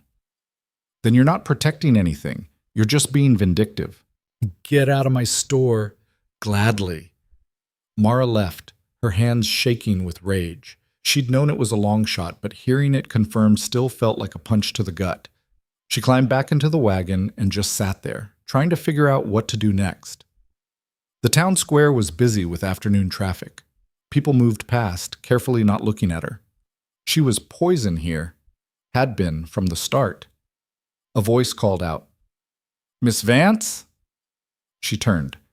Emma Cole, Dutch's wife, was walking toward her. Mrs. Cole, I heard you were back. How was the drive? Long. Emma smiled. I bet. She glanced around, then lowered her voice. I also heard you just came from the bank and the general store. Word travels. Let me guess, everyone thinks I'm making trouble. Everyone thinks you're trying to save someone you care about. There's a difference. Emma pulled an envelope from her pocket. I was going to bring this out to the ranch tomorrow, but since you're here... Mara opened it. $200. Cash. Her breath caught. I can't. It's not from me alone.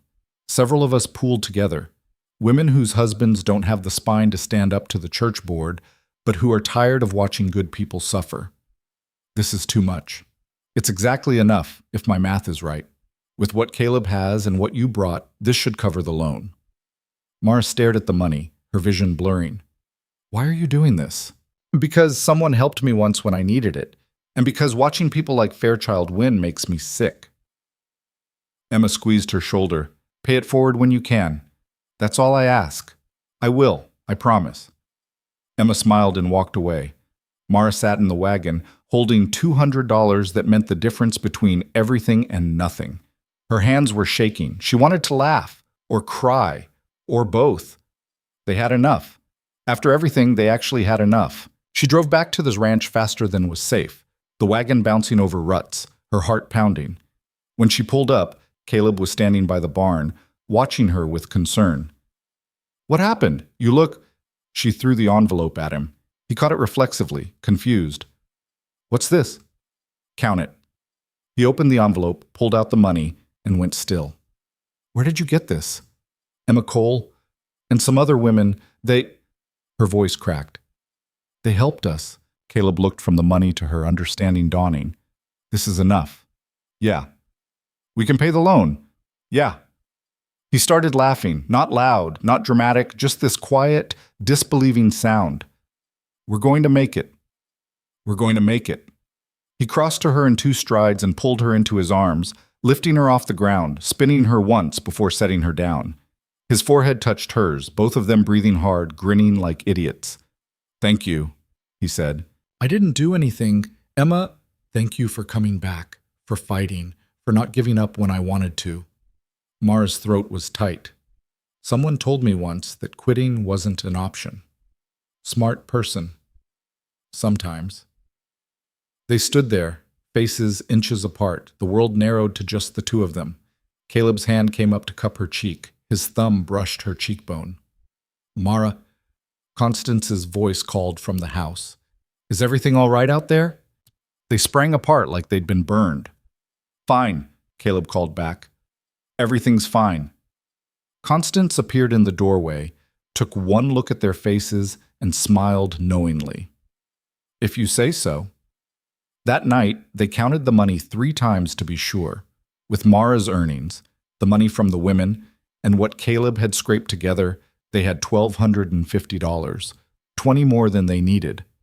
We should save the extra, Constance said, for emergencies. Or celebrate, Mara suggested. Caleb shook his head. We settle the debt first, then we talk about celebrating. The next morning, all 3 of them drove into town. Caleb wore his best shirt. Constance had insisted. Mara sat between them, the envelope of money in her lap, watching the town approach with a mixture of anticipation and dread. They pulled up outside the bank just as it opened. Fairchild was at his desk, going through papers. He looked up when they entered, and his expression soured.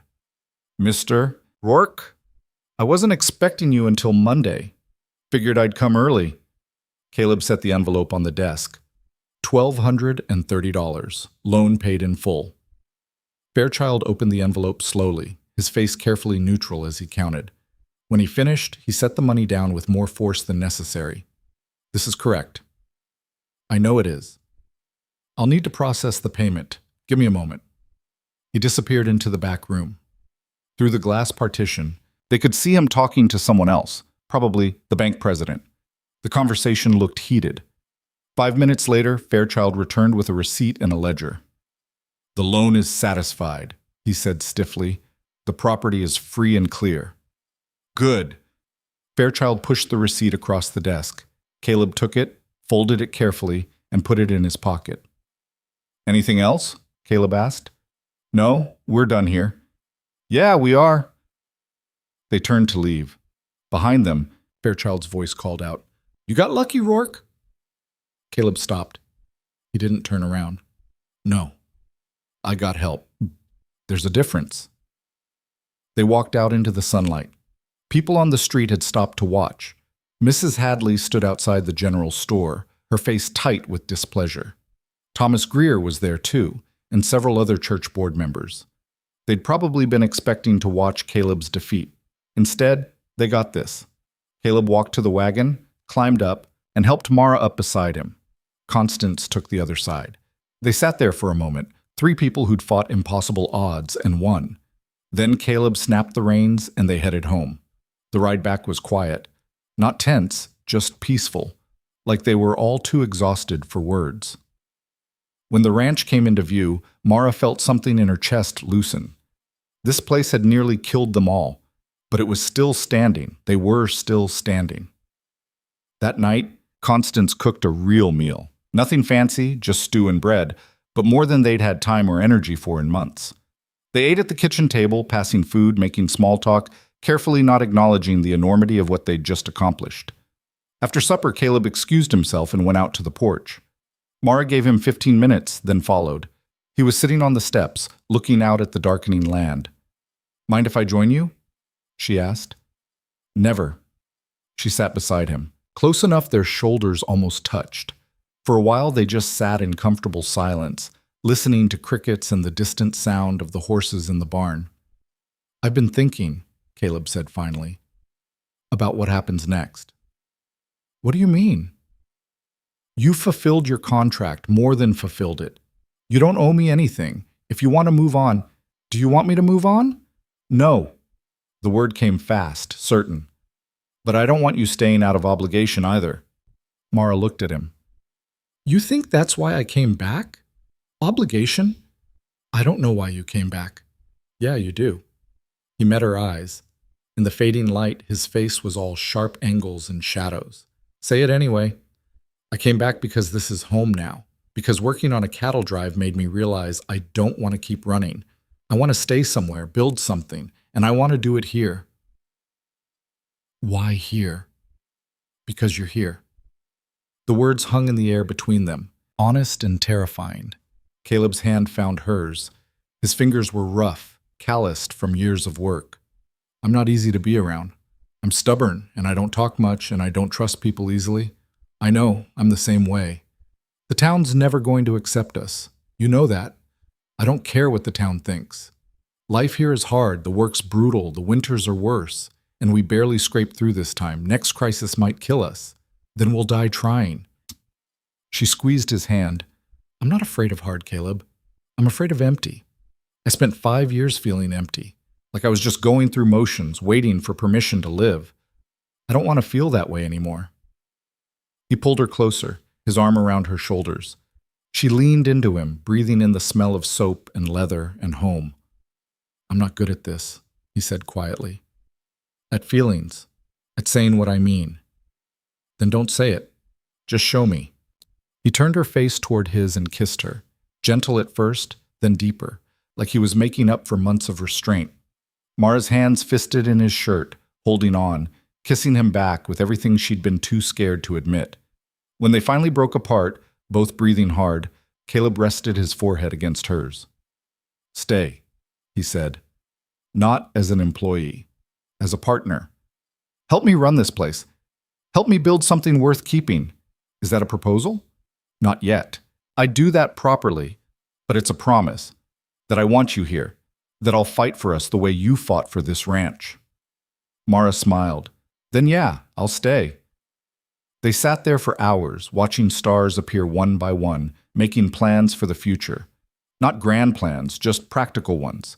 Expanding the herd, fixing the barn roof properly, maybe planting a real garden come spring. Small things. Possible things. Things that felt like hope. The first week after paying off the loan felt strange.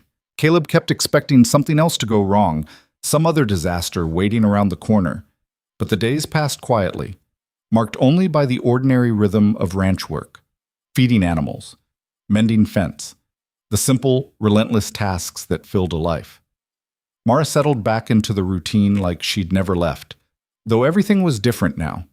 She and Caleb worked side by side, their movements synchronized in that way people develop when they understand each other without needing words. Constance watched them with something that might have been satisfaction, though she never said anything directly. The town's reaction to their victory was predictable. Some people pretended nothing had happened. Others doubled down on their disapproval, as if Caleb paying his debt was somehow an insult to their judgment. But a few, a small but growing number, started to soften. Dutch Carver made a point of stopping by to check on them. Emma Cole invited them to supper. Small gestures, but they cracked the wall of isolation that had surrounded the ranch. On the 8th day, Caleb found Mara in the barn, brushing down one of the horses. The animal leaned into her touch, eyes half closed with contentment. I need to go into town, he said. You want to come? She looked up, wary. The last few trips to Ridgeway hadn't exactly been pleasant. What for? Supplies, and something else. That's not cryptic at all. He almost smiled. Just come with me. They took the wagon in together. The morning was crisp, autumn starting to show in the gold edges of the cottonwood leaves. Mara sat close to Caleb on the bench seat, their shoulders touching with each jolt of the wheels over ruts. Neither of them mentioned it, but neither pulled away either. Ridgeway looked the same as always. Suspicious faces, whispered conversations that stopped when they passed. But Caleb noticed something different. A few people nodded. Not friendly exactly, but acknowledging. Dutch Carver raised a hand from outside the feed store. Emma Cole waved from across the street. The blacksmith, a taciturn man named Henderson, who'd never shown Caleb anything but professionalism, called out a greeting. Small things, but they mattered. Caleb stopped the wagon outside the general store. Mrs. Hadley saw them coming and her mouth pressed into a thin line, but she didn't refuse service. She didn't smile either, but she rang up their purchases without commentary. Progress, of a sort. Caleb bought flour, sugar, coffee, normal supplies at normal prices. When he paid, Mrs. Hadley counted the money twice like she expected it to be counterfeit, but she took it. "Anything else?" she asked, her tone making it clear she hoped the answer was no. "Actually, yes." Caleb pulled out a list he'd made earlier. "I need fabric, good quality, enough for a dress." Mrs. Hadley's eyebrows shot up. She looked at Mara, then back at Caleb, then at the list in his hand like it might reveal some hidden meaning. "A dress. That a problem?" "No, it's just unexpected." She pulled out several bolts of fabric from the shelves behind the counter. "What color were you thinking?" Caleb looked at Mara. "What do you think?" Mara's face had gone red. She wasn't used to being the center of attention, especially not for something like this. "You don't have to." "I know I don't have to. What color?" She stepped forward, hesitant, and touched a bolt of deep blue fabric. It was soft under her fingers, finer than anything she'd worn in years. "This one." "Good choice." Caleb nodded to Mrs. Hadley. 6 yards of that. And thread to match. Buttons, too, if you've got them. Mrs. Hadley pulled out her measuring stick and began cutting the fabric with practiced efficiency. The sound of scissors through cloth filled the silence. When she finished, she folded it carefully, wrapped it in brown paper, and tied it with string. "Anything else?" she asked again, her voice slightly less hostile than before. "That's all." When Caleb paid, she handed over the package and said, almost grudgingly, "It's good fabric, should wear well." It was the closest thing to a compliment Mara had ever heard from her. They loaded the supplies and headed back to the wagon. Mara held the wrapped fabric like it might break, or like someone might take it away if she wasn't careful. "You didn't have to do that," she said quietly once they were out of earshot. "I wanted to. You've been wearing the same 3 dresses for months. One of them's got so many patches, it's more patch than dress. Figured you deserved something new." "I don't need new." "Maybe not, but you deserve it anyway." He helped her up into the wagon, his hand lingering on hers for a moment longer than necessary. "Besides, I was thinking, we should probably have something nice, for when we make things official." Mara's heart did something complicated in her chest. "Official? If you want. No pressure. But I was thinking maybe we could get married, properly, if that's something you'd be interested in." He said it so casually, like he was discussing the weather or the price of cattle, but his hands were tight on the reins and he wasn't quite looking at her. "Are you asking me to marry you?" Mara said. "I'm asking if you'd be opposed to the idea." "That's not the same thing." "I know. I'm working my way up to the actual asking. Give me a minute." She laughed despite herself. "Take your time."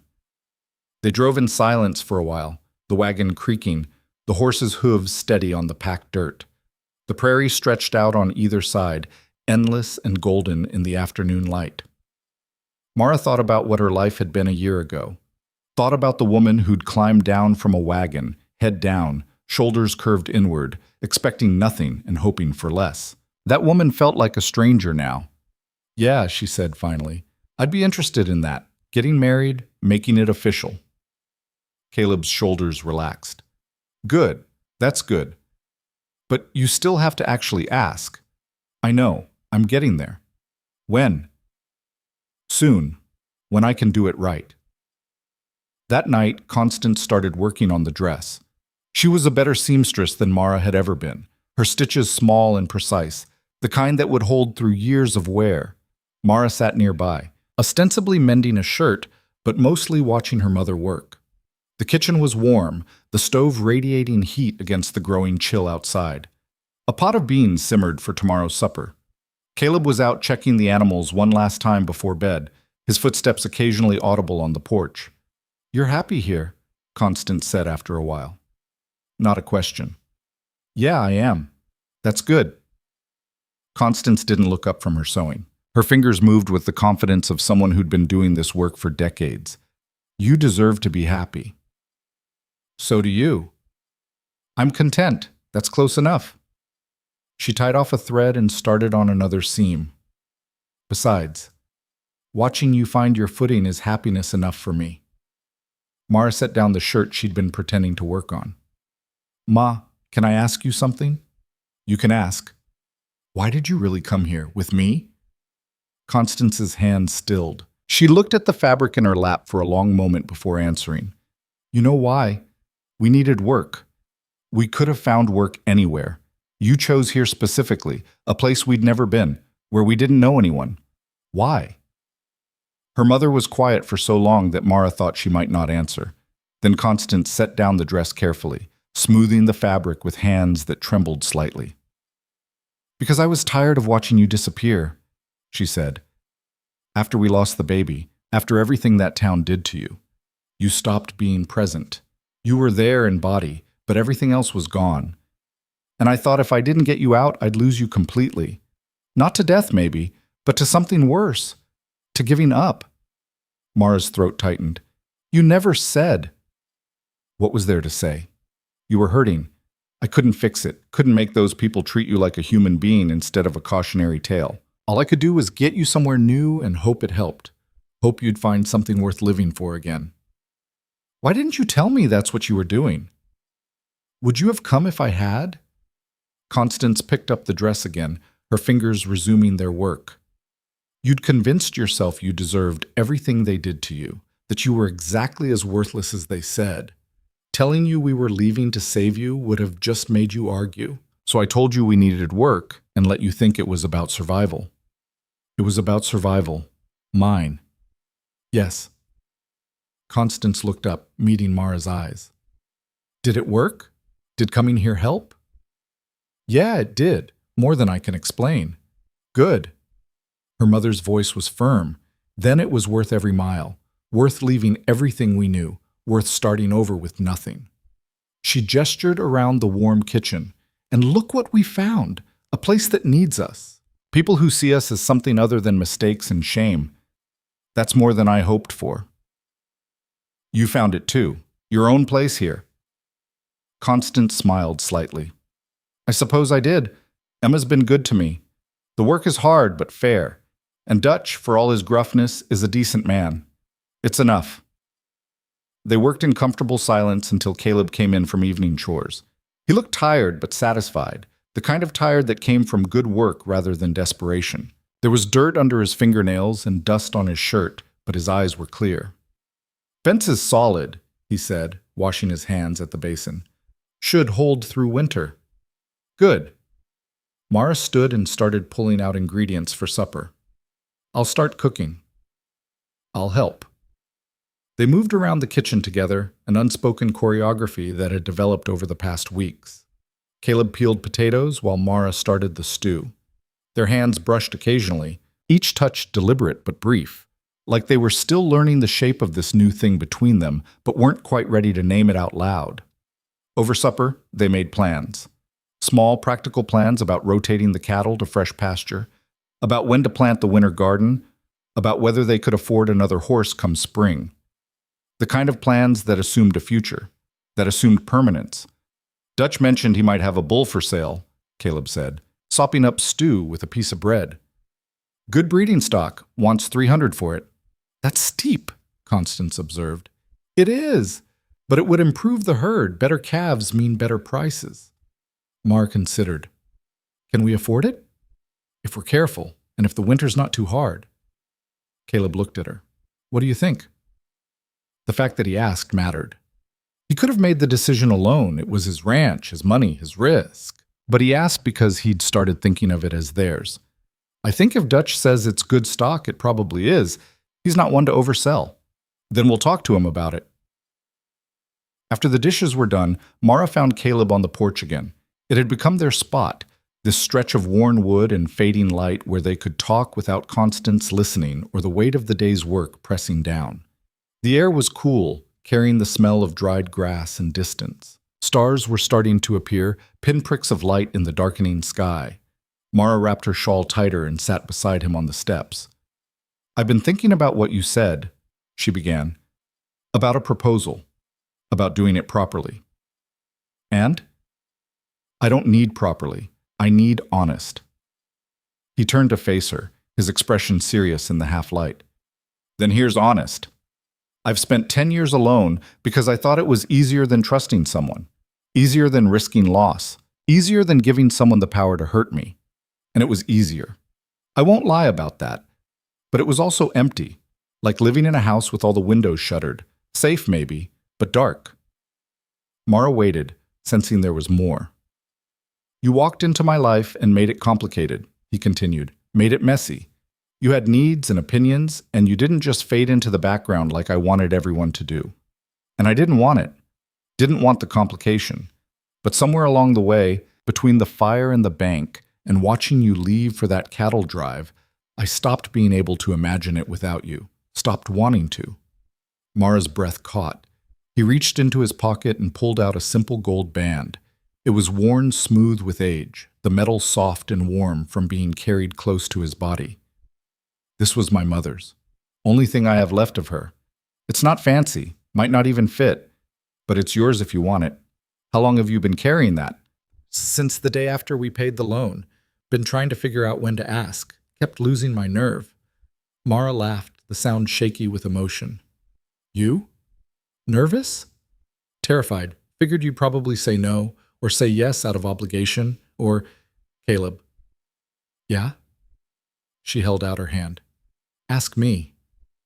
He slipped the ring onto her finger. It fit perfectly, settling into place like it had been waiting there all along. The metal was warm against her skin, solid and real and permanent. "Mara Vance?" he said, his voice steady despite the fear she could see in his eyes. "Will you marry me?" "Yeah, I will." He pulled her into a kiss that tasted like promise and possibility and home. When they broke apart, both of them grinning like fools despite themselves, Constance's voice called from inside the house. "About time. I was starting to think you two would just dance around it forever." They laughed, the sound carrying across the quiet prairie. The wedding happened 2 weeks later, not in the church. Caleb and Mara both agreed they wanted nothing to do with that building or the people who'd tried to destroy them.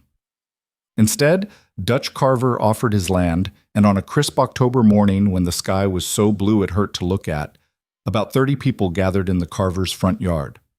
Not a big crowd, but good people.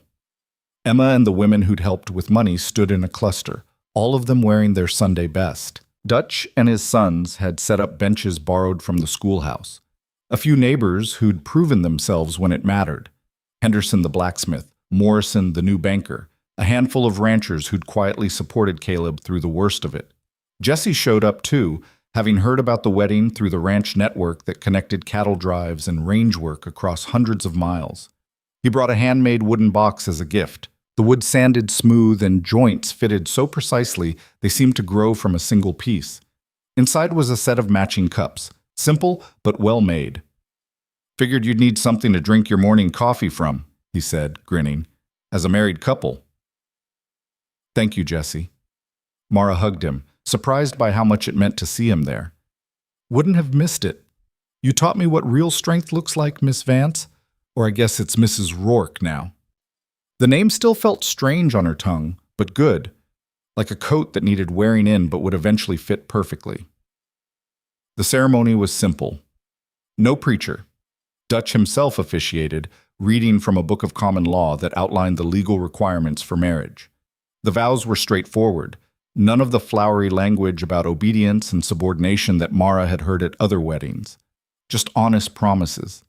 Caleb's voice was steady when he promised to stand beside her, to work with her, to build a life together as equals. Mara's voice was strong when she promised the same, the words coming easier than she'd expected. This wasn't like her first engagement years ago, rushed and shameful and done in secret. This was public and chosen and exactly what she wanted. When Dutch pronounced them married, Caleb kissed her in front of everyone. Not tentative or brief, but real and certain, and full of the feeling neither of them was particularly good at putting into words. The small crowd cheered, the sound warm and genuine, Emma Cole had organized food, a real feast, the kind nobody had seen in months. There was roasted chicken and fresh bread and vegetables from gardens that had somehow produced more than expected. Someone had even managed to make a cake, slightly lopsided but sweet and real. There was music, too. A fiddle player showed up, one of Dutch's friends from the next county over, and soon people were dancing on the grass. Not formal dancing, just the kind that happened when people were happy and there was music and it seemed like a waste not to move. Caleb pulled Mara into the dancing despite her protests that she didn't know the steps. "Neither do I," he said. "We'll figure it out as we go." They stumbled through a reel, laughing when they went the wrong direction, not caring when they bumped into other couples. Felt like joy. Like celebration. Like proof that good things could happen even in hard places to imperfect people who'd made plenty of mistakes but refused to give up. Late in the evening, Mara found herself standing apart from the crowd, watching. The sun was setting, painting everything gold and orange and red. People she'd come to care about were eating and talking and celebrating something good. Her mother was laughing at something Emma said. Caleb was talking to Dutch and Morrison, probably about cattle or land or the 1,000 practical things that filled their days. It felt surreal. A year ago, she'd been nobody. Less than nobody. A cautionary tale whispered about in disapproving tones. Now she was here, married, surrounded by people who saw her as a person rather than a mistake. Emma came to stand beside her, 2 cups of cider in hand. She offered one to Mara. "How are you holding up?" Emma asked. "Still processing, I think. It doesn't quite feel real." "It's a lot. Getting married, starting a life, becoming part of a community after being on the outside for so long." Emma smiled. "But you'll figure it out. You're tougher than most people I know." "I don't feel tough." "That's because tough people never do. They just keep going, keep showing up, keep doing the next right thing even when it's hard. That's you. That's what you've been doing since you got here." Mara sipped her cider, letting the words settle. "Thank you for everything you did. The money, the support, standing up when it mattered. We all need someone to stand up for us sometimes. I had people do it for me years back when I was struggling. Now I'm doing it for you." Emma squeezed her shoulder. "Remember what I said about paying it forward. When you can, when someone needs help the way you did, you be there. That's how we build something better than what we've got." "I will. I promise." Emma nodded and drifted back toward the party. Caleb appeared moments later, 2 fresh cups of cider in hand. He gave one to Mara and sat down beside her on a bench someone had dragged under a cottonwood tree. "You all right?" he asked. "Yeah, just thinking." "About?" "About how different everything is from a year ago. How impossible this would have seemed back then. If someone had told me I'd be here, married, happy, I wouldn't have believed them." "You regretting it?" "Not even a little." She leaned against his shoulder. "You? Best decision I ever made was hiring you. Second best was asking you to stay. This is a close third." "Only third?" "Well, buying that bull from Dutch might turn out to be pretty good too. We'll see." She elbowed him, laughing. "Romantic." "You knew what you were getting into." "Yeah, I did." They sat there, watching their friends celebrate, and Mara thought about all the people who'd told her she was worthless, who'd made her believe she didn't deserve good things, who'd tried to crush her into something small and ashamed and invisible. They'd been wrong. All of them. She'd proven them wrong just by surviving, by refusing to stay small, by building a life on her own terms. The party wound down near midnight. People headed home in wagons and on horseback, calling out congratulations and good wishes and promises to visit soon. Dutch offered to let Caleb and Mara stay in his guest room for the night. A wedding night away from the ranch and Constance's knowing smiles. Caleb accepted, and they drove back to the ranch first to collect a few things. The place was dark and quiet when they arrived. The animals settled for the night. Constance had stayed behind to watch the place, and she met them at the door with a smile that said she'd been waiting up. "Have a good evening?" she asked. "The best," Mara said. "Good. Now get out of here. You don't need to be spending your wedding night under the same roof as your mother." Mara hugged her, quick and fierce. "Thank you for everything, for bringing me here, for not giving up on me, for don't get sentimental on me now. Save it for tomorrow when you're not keeping your new husband waiting. But Constance hugged her back just as tight. Be happy, Mara. That's all I ever wanted for you. They gathered their things and headed back to the Carvers. The guest room was small but clean, with a bed that didn't sag and windows that would catch the sunrise. They lay awake talking until the early hours, making more plans, dreaming bigger than they'd let themselves dream before. Caleb told her about wanting to expand the ranch someday, maybe buy the land to the south that had been sitting empty since old Peterson died. Mara talked about wanting to build a real kitchen, with a proper stove and storage that didn't involve cramming everything into a single cabinet. Small dreams. Possible dreams. The kind built on hope rather than desperation. When they finally slept, it was tangled together, Mara's head on Caleb's chest, his arm around her shoulders. Safe, chosen, home. The next few months settled into a pattern that felt both new and ancient. Winter came hard that year, snow piling up past the windows, temperatures dropping so low that water froze in the well overnight. But the ranch held. They'd stocked enough supplies, cut enough firewood, prepared as best they could. The animals made it through. So did they. During the long winter evenings when it got dark by 4 o'clock and there wasn't enough light to work outside, Caleb taught Mara to read the ledgers properly. Not just the basic adding and subtracting she'd picked up, but the deeper understanding of what the numbers meant, how to track expenses against income, how to project what they'd need for the next season, how to identify problems before they became catastrophes. "You're good at this," he said one night, watching her work through a column of figures. "I like it. It makes sense. You do the work, the numbers reflect it. It's honest. Not like people." Exactly. She taught him to cook more than basic survival food, real cooking, how to make bread that didn't taste like rocks, how to season meat properly, how to turn simple ingredients into something that actually tasted good. He was a slow learner in the kitchen, too used to doing things his own way, but he tried. That mattered more than the results. They learned each other's rhythms, each other's silences, learned that Caleb needed quiet in the mornings, and Mara needed to talk through problems out loud. Learned that they both got stubborn when tired and that sometimes the best thing to do was go to bed angry and work it out in the morning when they were less likely to say things they'd regret. It wasn't perfect. There were arguments about money and priorities and whose turn it was to deal with the chickens. There were days when the work felt endless and the cold seeped into their bones and they snapped at each other over nothing. But there were also mornings when they woke up together and the world felt full of possibility. Evenings when they sat by the fire and talked about everything and nothing. Moments of quiet partnership that added up to a life. Constance stayed through the winter, but as spring approached, she announced she was moving on. "You don't have to leave," Mara said when her mother told her. "There's room here." They were in the kitchen, Constance packing her belongings into the same trunk she'd arrived with.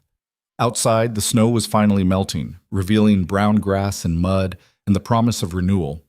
"I know there's room, but you two need space to build your own life, your own patterns, your own way of doing things." Constance folded a dress carefully. "And I need to figure out what mine looks like now that you're settled." "Where will you go?" Emma offered me a position helping manage her household. Dutch's health isn't what it used to be, and she's got more land than she can handle alone. She needs someone reliable. I think I'd like that. Staying close, but not underfoot. Mara sat on the bed watching her mother pack. "I'm going to miss you." "I'll be 3 miles away. You can visit whenever you want." "It's not the same." "No, it's better." Constance stopped packing and looked at her daughter. "You spent too many years living in my shadow, under my decisions. This is your chance to step fully into your own life. I don't want to be in the way of that." "You're not in the way. Maybe not now, but eventually I would be. This is better for both of us." They helped Constance move her things to the Carver's place on a sunny March morning when the air still had bite, but the sun had real warmth. Emma had prepared a room for her, small but comfortable, with good light and a view of the hills. "Thank you for bringing me here," Mara said as they unloaded the last of the trunk, "for seeing what I needed even when I couldn't." Constance hugged her daughter tight. "Thank you for being brave enough to start over, for not giving up when it would have been easier. I learned that from you. Then I did something right. The separation felt natural, right, like they'd both grown into new shapes and needed space to stretch into them fully. Mara visited often, and Constance came to the ranch for Sunday dinners when weather permitted. But the daily intimacy of living together was done, replaced by something healthier, more adult. Spring brought work, endless, back-breaking work that made the winter seem like a vacation. The snow melt revealed damage, fence posts rotted, part of the barn roof that needed replacing, equipment that had deteriorated from cold and moisture. Caleb and Mara worked side by side, repairing and rebuilding and preparing for the season ahead. They planted the garden together, Mara marking rows while Caleb followed with seeds, potatoes and carrots and beans and squash, everything they'd need to get through another winter. The work was tedious but satisfying, each seed a tiny investment in the future. In April, they bought 2 more horses with money saved from a decent cattle sale. Young stock, not fully trained but with good lines and sound legs. Caleb worked with them patiently, teaching them to respond to voice and touch, building the trust that would make them reliable workers. Mara watched him with the horses and saw a gentleness he didn't show people. He talked to them constantly, a low murmur of encouragement and instruction. When one of them spooked at a blowing piece of paper, he didn't punish it, just worked it through the fear until it calmed. "You're good with them," she said one afternoon. "They're honest. If you treat them well, they trust you. If you're cruel, they remember." He stroked the horse's neck. "People are more complicated." "Some people, not all." "No, not all." They fixed the barn roof properly, replacing boards that had rotted through and patching holes that had been letting rain in for years. It took 2 weeks of dangerous work, balancing on sloped surfaces and hammering in nails while the wind tried to knock them off. But when they finished, the roof was solid enough to last another 20 years. The work was hard, but it was theirs. Every board they nailed, every fence post they set, every seed they planted, it all belonged to them in a way nothing ever had before. Not just legally, though that mattered, but in the deeper sense of having built it with their own hands, having earned it through sweat and stubbornness and refusing to quit. In early summer, Emma stopped by with news that changed the landscape of their struggles. "Fairchild's leaving," she said, unable to hide her satisfaction. They were sitting on the porch, drinking lemonade Mara had made from precious lemons Emma had brought from town. The afternoon was hot, the kind of heat that made moving feel like swimming through molasses. "Leaving?" Caleb set down his cup. "Why?" Bank president found out he'd been making personal loans using bank funds. Turns out our esteemed banker owed money to some people in Cheyenne who weren't as patient as his depositors. He's been asked to resign before they press charges. "Can't say I'm sorry to hear it," Mara said. "Nobody is." "Well, maybe Mrs. Hadley and that crowd, but they're upset about everything." Emma fanned herself with her hat. "New bankers coming in from Denver. Man named Morrison. You met him at the wedding. Supposedly he's fair, follows the rules but doesn't twist them to hurt people." "That would be a welcome change," Caleb said. "It would, and there's more. The church got a new preacher, young man, just out of seminary. His first sermon was about compassion and grace instead of judgment and hellfire. Half the congregation walked out." Mara laughed. "I wish I could have seen that." "It was glorious." Mrs. Hadley's face turned so red I thought she might explode. Emma grinned. "Things might actually get better around here, slowly but better." They did. Slowly, painfully slowly, but the shifts were real. Morrison proved to be exactly what Emma had described, fair and businesslike, interested in helping the community prosper rather than using his position as a weapon. He offered Caleb reasonable terms on a small loan to buy breeding stock, no hidden clauses or threats. The new preacher, a earnest young man named Martin who'd grown up poor in Kansas and understood struggle, made a point of visiting every household in the area. When he came to the ranch, Caleb answered the door with suspicion. "I'm not interested in joining your church," Caleb said bluntly. "That's fine. I'm not here to recruit, just to introduce myself." Martin held out his hand. "I've heard about what happened with the previous leadership, the way they used faith as a cudgel. I want you to know that's not what I believe Christianity should be." Caleb shook his hand warily. "What do you believe it should be?" "Helping people, showing up when they need it, being there during the hard times instead of judging from a distance." Martin looked around the ranch. You're doing good work here. That matters more than whether you warm a pew on Sundays. It was the beginning of a cautious respect, if not quite friendship. Mrs. Hadley remained unpleasant, but her power waned as other voices grew stronger. The women who'd helped with money formed a loose network of mutual support, helping families who faced what Caleb and Mara had faced. Emma led the effort, but others contributed: food, money, work, whatever was needed. The town didn't transform overnight. Prejudices that deep didn't disappear just because one or two people left or changed their minds. But the worst edges dulled. Space opened up for people who didn't fit the narrow mold of acceptability. It wasn't paradise, but it was livable. One afternoon in late July, Mara was working in the garden when she heard horses approaching. She straightened, shading her eyes against the bright sun, and recognized the riders. Hank and Jesse, looking older and dustier than she remembered, but unmistakable. "Well, I'll be damned," she said, grinning wide. "What are you two doing here?" Hank climbed down from his horse with the stiffness of a man who'd spent too many years in the saddle. "Heard through the trail network that you'd gone and gotten yourself married. Had to see if it was true." "It's true." Mara gestured to the ring on her finger, now worn smooth from months of work. Jesse tipped his hat, his young face creased with a smile. "Congratulations, Mrs. Rourke. I had a feeling that rancher was sweet on you." "Did you now?" "The way he looked at you when we delivered you back here, like he'd been holding his breath the whole time you were gone." Caleb appeared from the barn, saw the visitors, and came over. Mara made introductions, watching as the three men shook hands and sized each other up the way men do, looking for weakness or threat or the measure of character. Whatever they saw in each other must have passed muster, because Hank nodded slowly after a moment. "You take care of her. She's tougher than most men I know, but that doesn't mean she doesn't deserve taking care of."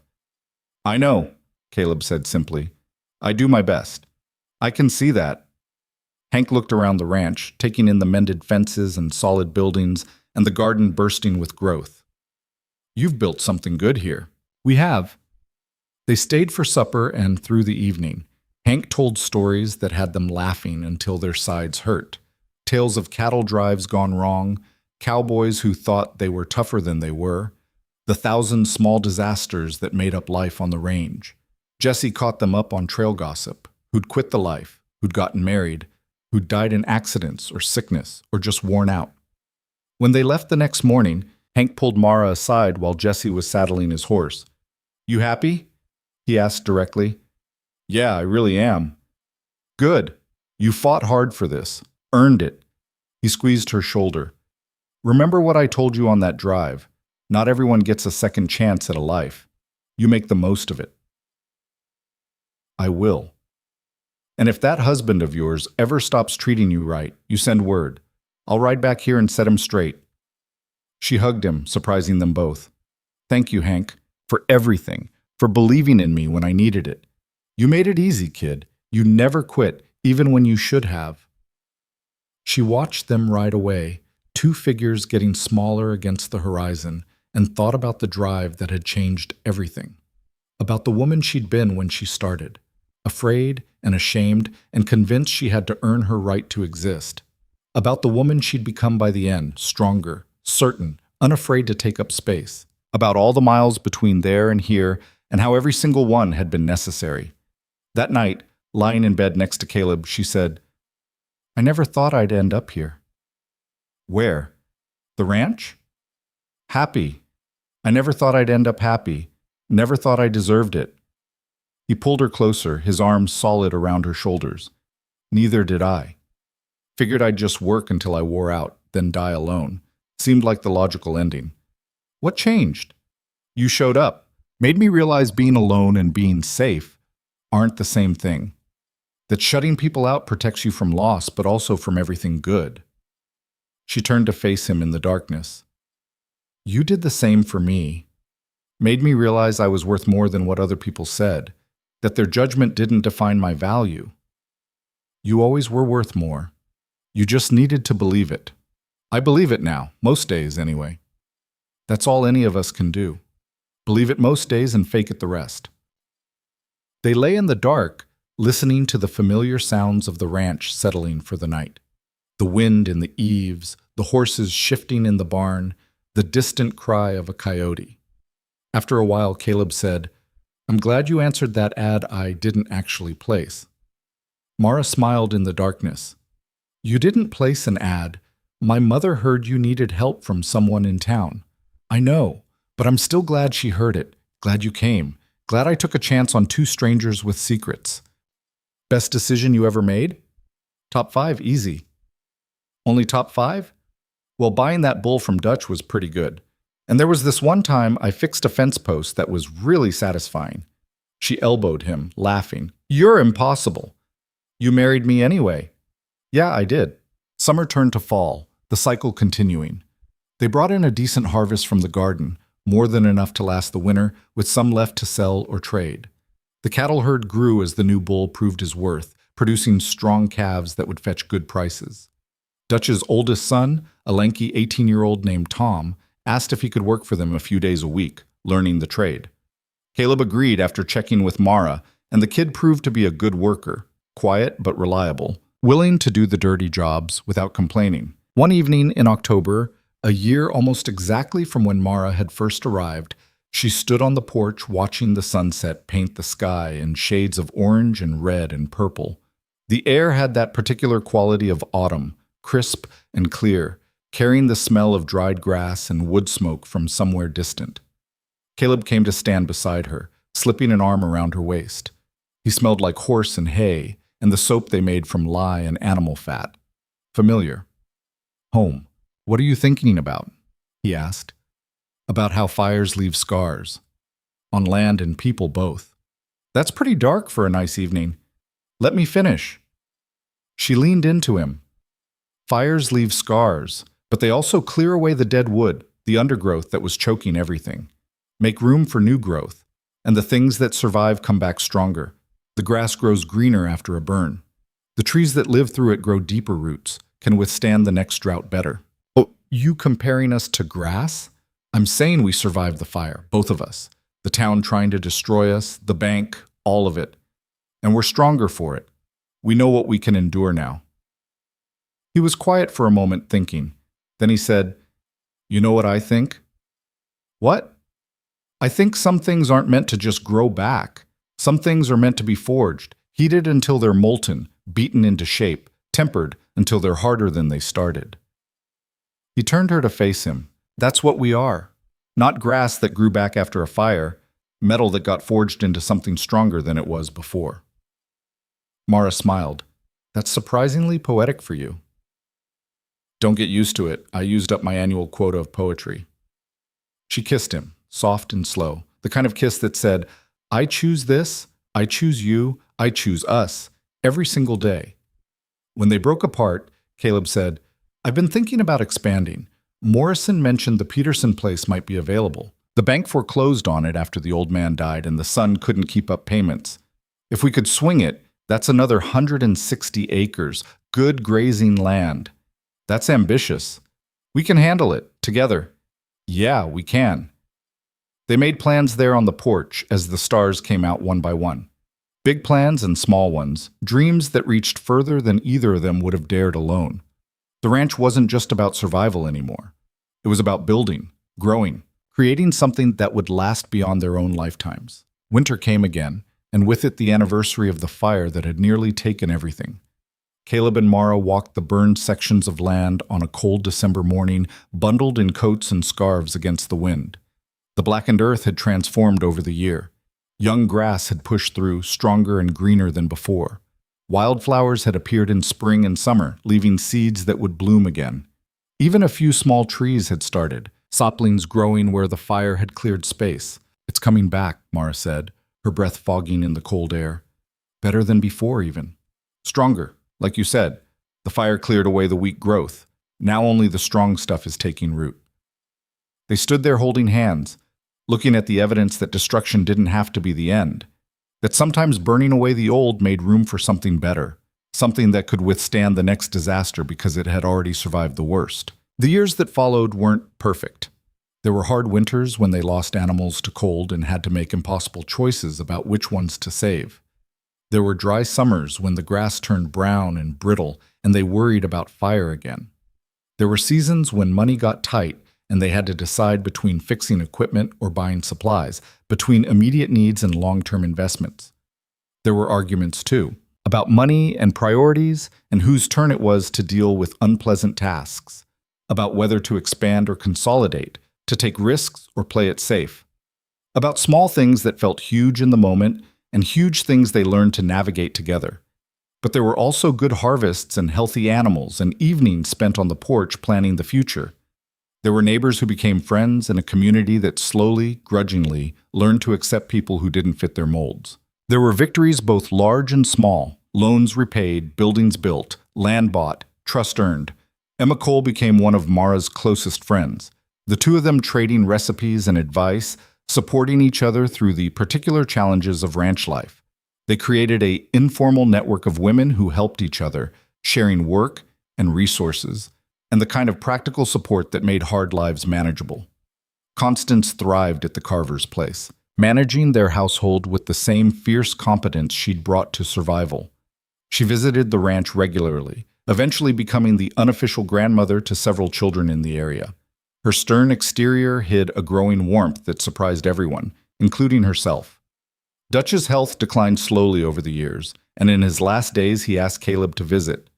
The old man was in bed, thin and gray, but his mind was sharp. "I was wrong about a lot of things in my life," Dutch said. "Made plenty of mistakes, but I was right about one thing." "What's that?" "Sometimes the best thing you can do for a neighbor is help them stand when everyone else wants them to fall. You remember that. Pass it on." "I will." Dutch died peacefully 2 days later, surrounded by family. His funeral was well attended, full of people whose lives he'd touched with his quiet generosity. Caleb and Mara stood with Emma and her sons, honoring a man who'd proven that character mattered more than conformity. The new preacher, Martin, had grown into his role over the years. He asked Caleb and Mara to help families who were facing what they'd faced, good people targeted by those in power for refusing to conform. They did quietly, without fanfare. Alone here, when someone faced foreclosure. A few days' work there when someone was short-handed.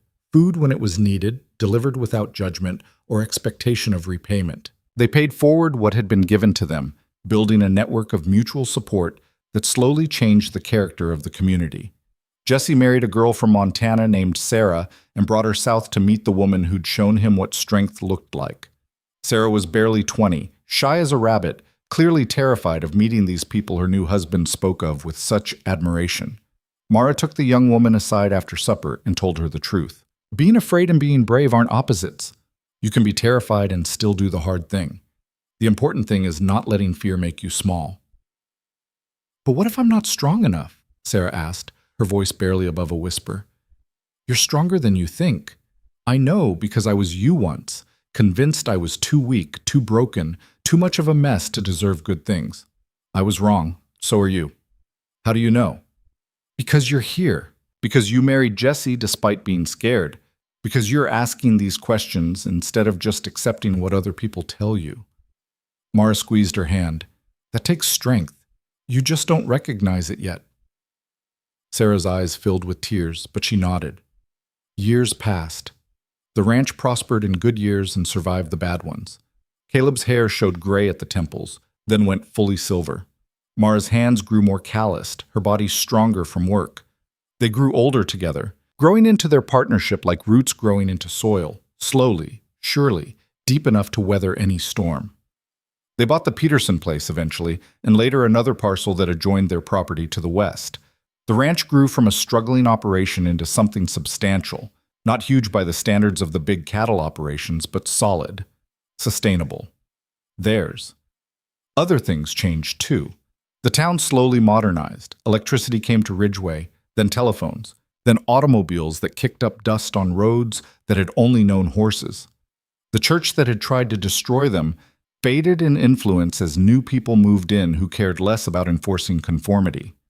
Mrs. Hadley died eventually, and her store passed to new owners who treated customers like customers instead of subjects to be judged. Through it all, Caleb and Mara remained constants. They worked the land, raised cattle, helped neighbors, built a life that was theirs alone. They never had children, whether by choice or circumstance. They never said, and nobody asked. But they raised Tom, Dutch's grandson, teaching him the ranch work and eventually selling him a parcel of land where he built his own place. They mentored dozens of young people over the years, teaching skills and offering the kind of support they'd received when they needed it most. One evening, many years after that first desperate arrival, Mara stood in the same spot where she'd first climbed down from the wagon. She was in her 50s now, hair shot through with gray, body bearing the marks of decades of hard work. The barn had a new roof. The house had additions that had been built over the years. The fences were solid, stretching across land they owned outright. Everything looked different, yet somehow the same. Caleb found her there, reading her mood with the ease of long familiarity. He was older too, moving slower than he used to, but still solid. Still hers. "You all right?" he asked. Just remembering, the day we showed up here. How scared I was. How certain I was that this was just another place I'd fail, another set of people who'd see right through me to the worthless thing I believed I was. "You didn't fail." "No, I didn't." She looked at him. "We didn't." "What are you really thinking about?" She considered the question, trying to put into words something she'd been feeling for a while. About the person I was when I arrived. How small I'd let myself become. How convinced I was that other people's judgment defined my worth. That I had to earn the right to exist by being perfect, by never making mistakes, by shrinking myself down until I was invisible. And now? Now I know better. Worth isn't given by other people. It's claimed. You claim it by showing up, by doing the work, even when it's hard, by refusing to quit when quitting would be easier, by building something with your own hands and saying, "This is mine, I made this, and nobody gets to take it away." He took her hand, his fingers lacing through hers with the easy familiarity of decades. "You taught me that too. That being alone isn't the same as being safe. That letting someone in is risky, but the alternative is dying while you're still breathing." They stood there as the sun set, painting the ranch in gold and shadow. Somewhere in the distance, cattle lowed, a sound as familiar as their own heartbeats. The wind moved through the grass, carrying scents of sage and distance. The land breathed around them, alive and enduring. "You know what I think?" Mara said after a while. "What?" "I think people spend too much time waiting for permission to live. Permission to be happy. Permission to take up space. Permission to be imperfect and messy and real and fully human."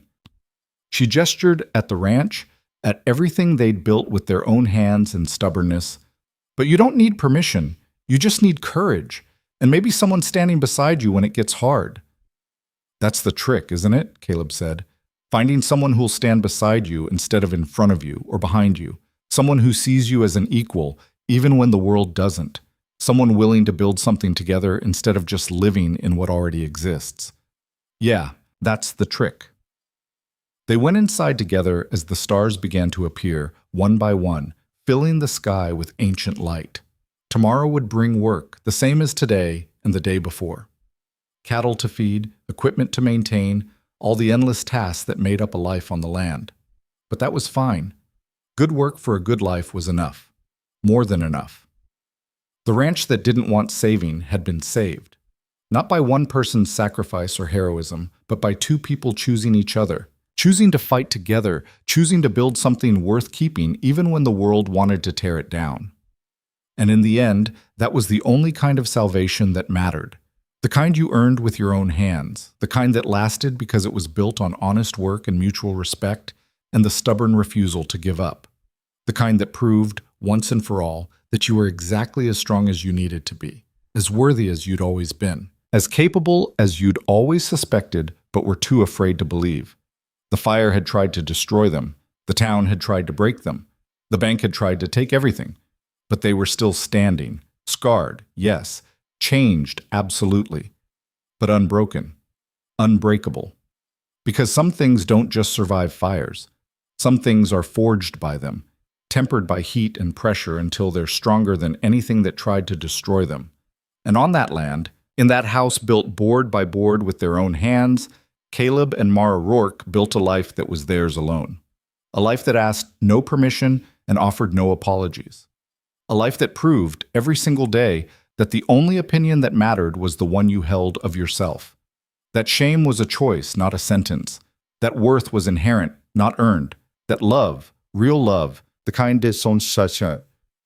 built on respect and partnership and choosing each other every day, was stronger than any force that tried to tear it apart. The scars remained. On the land, on their bodies, in their memories. But scars were just proof of survival. Evidence that you'd face something terrible and come through the other side. And sometimes that was enough. Sometimes it was everything. Sonnet 4.5.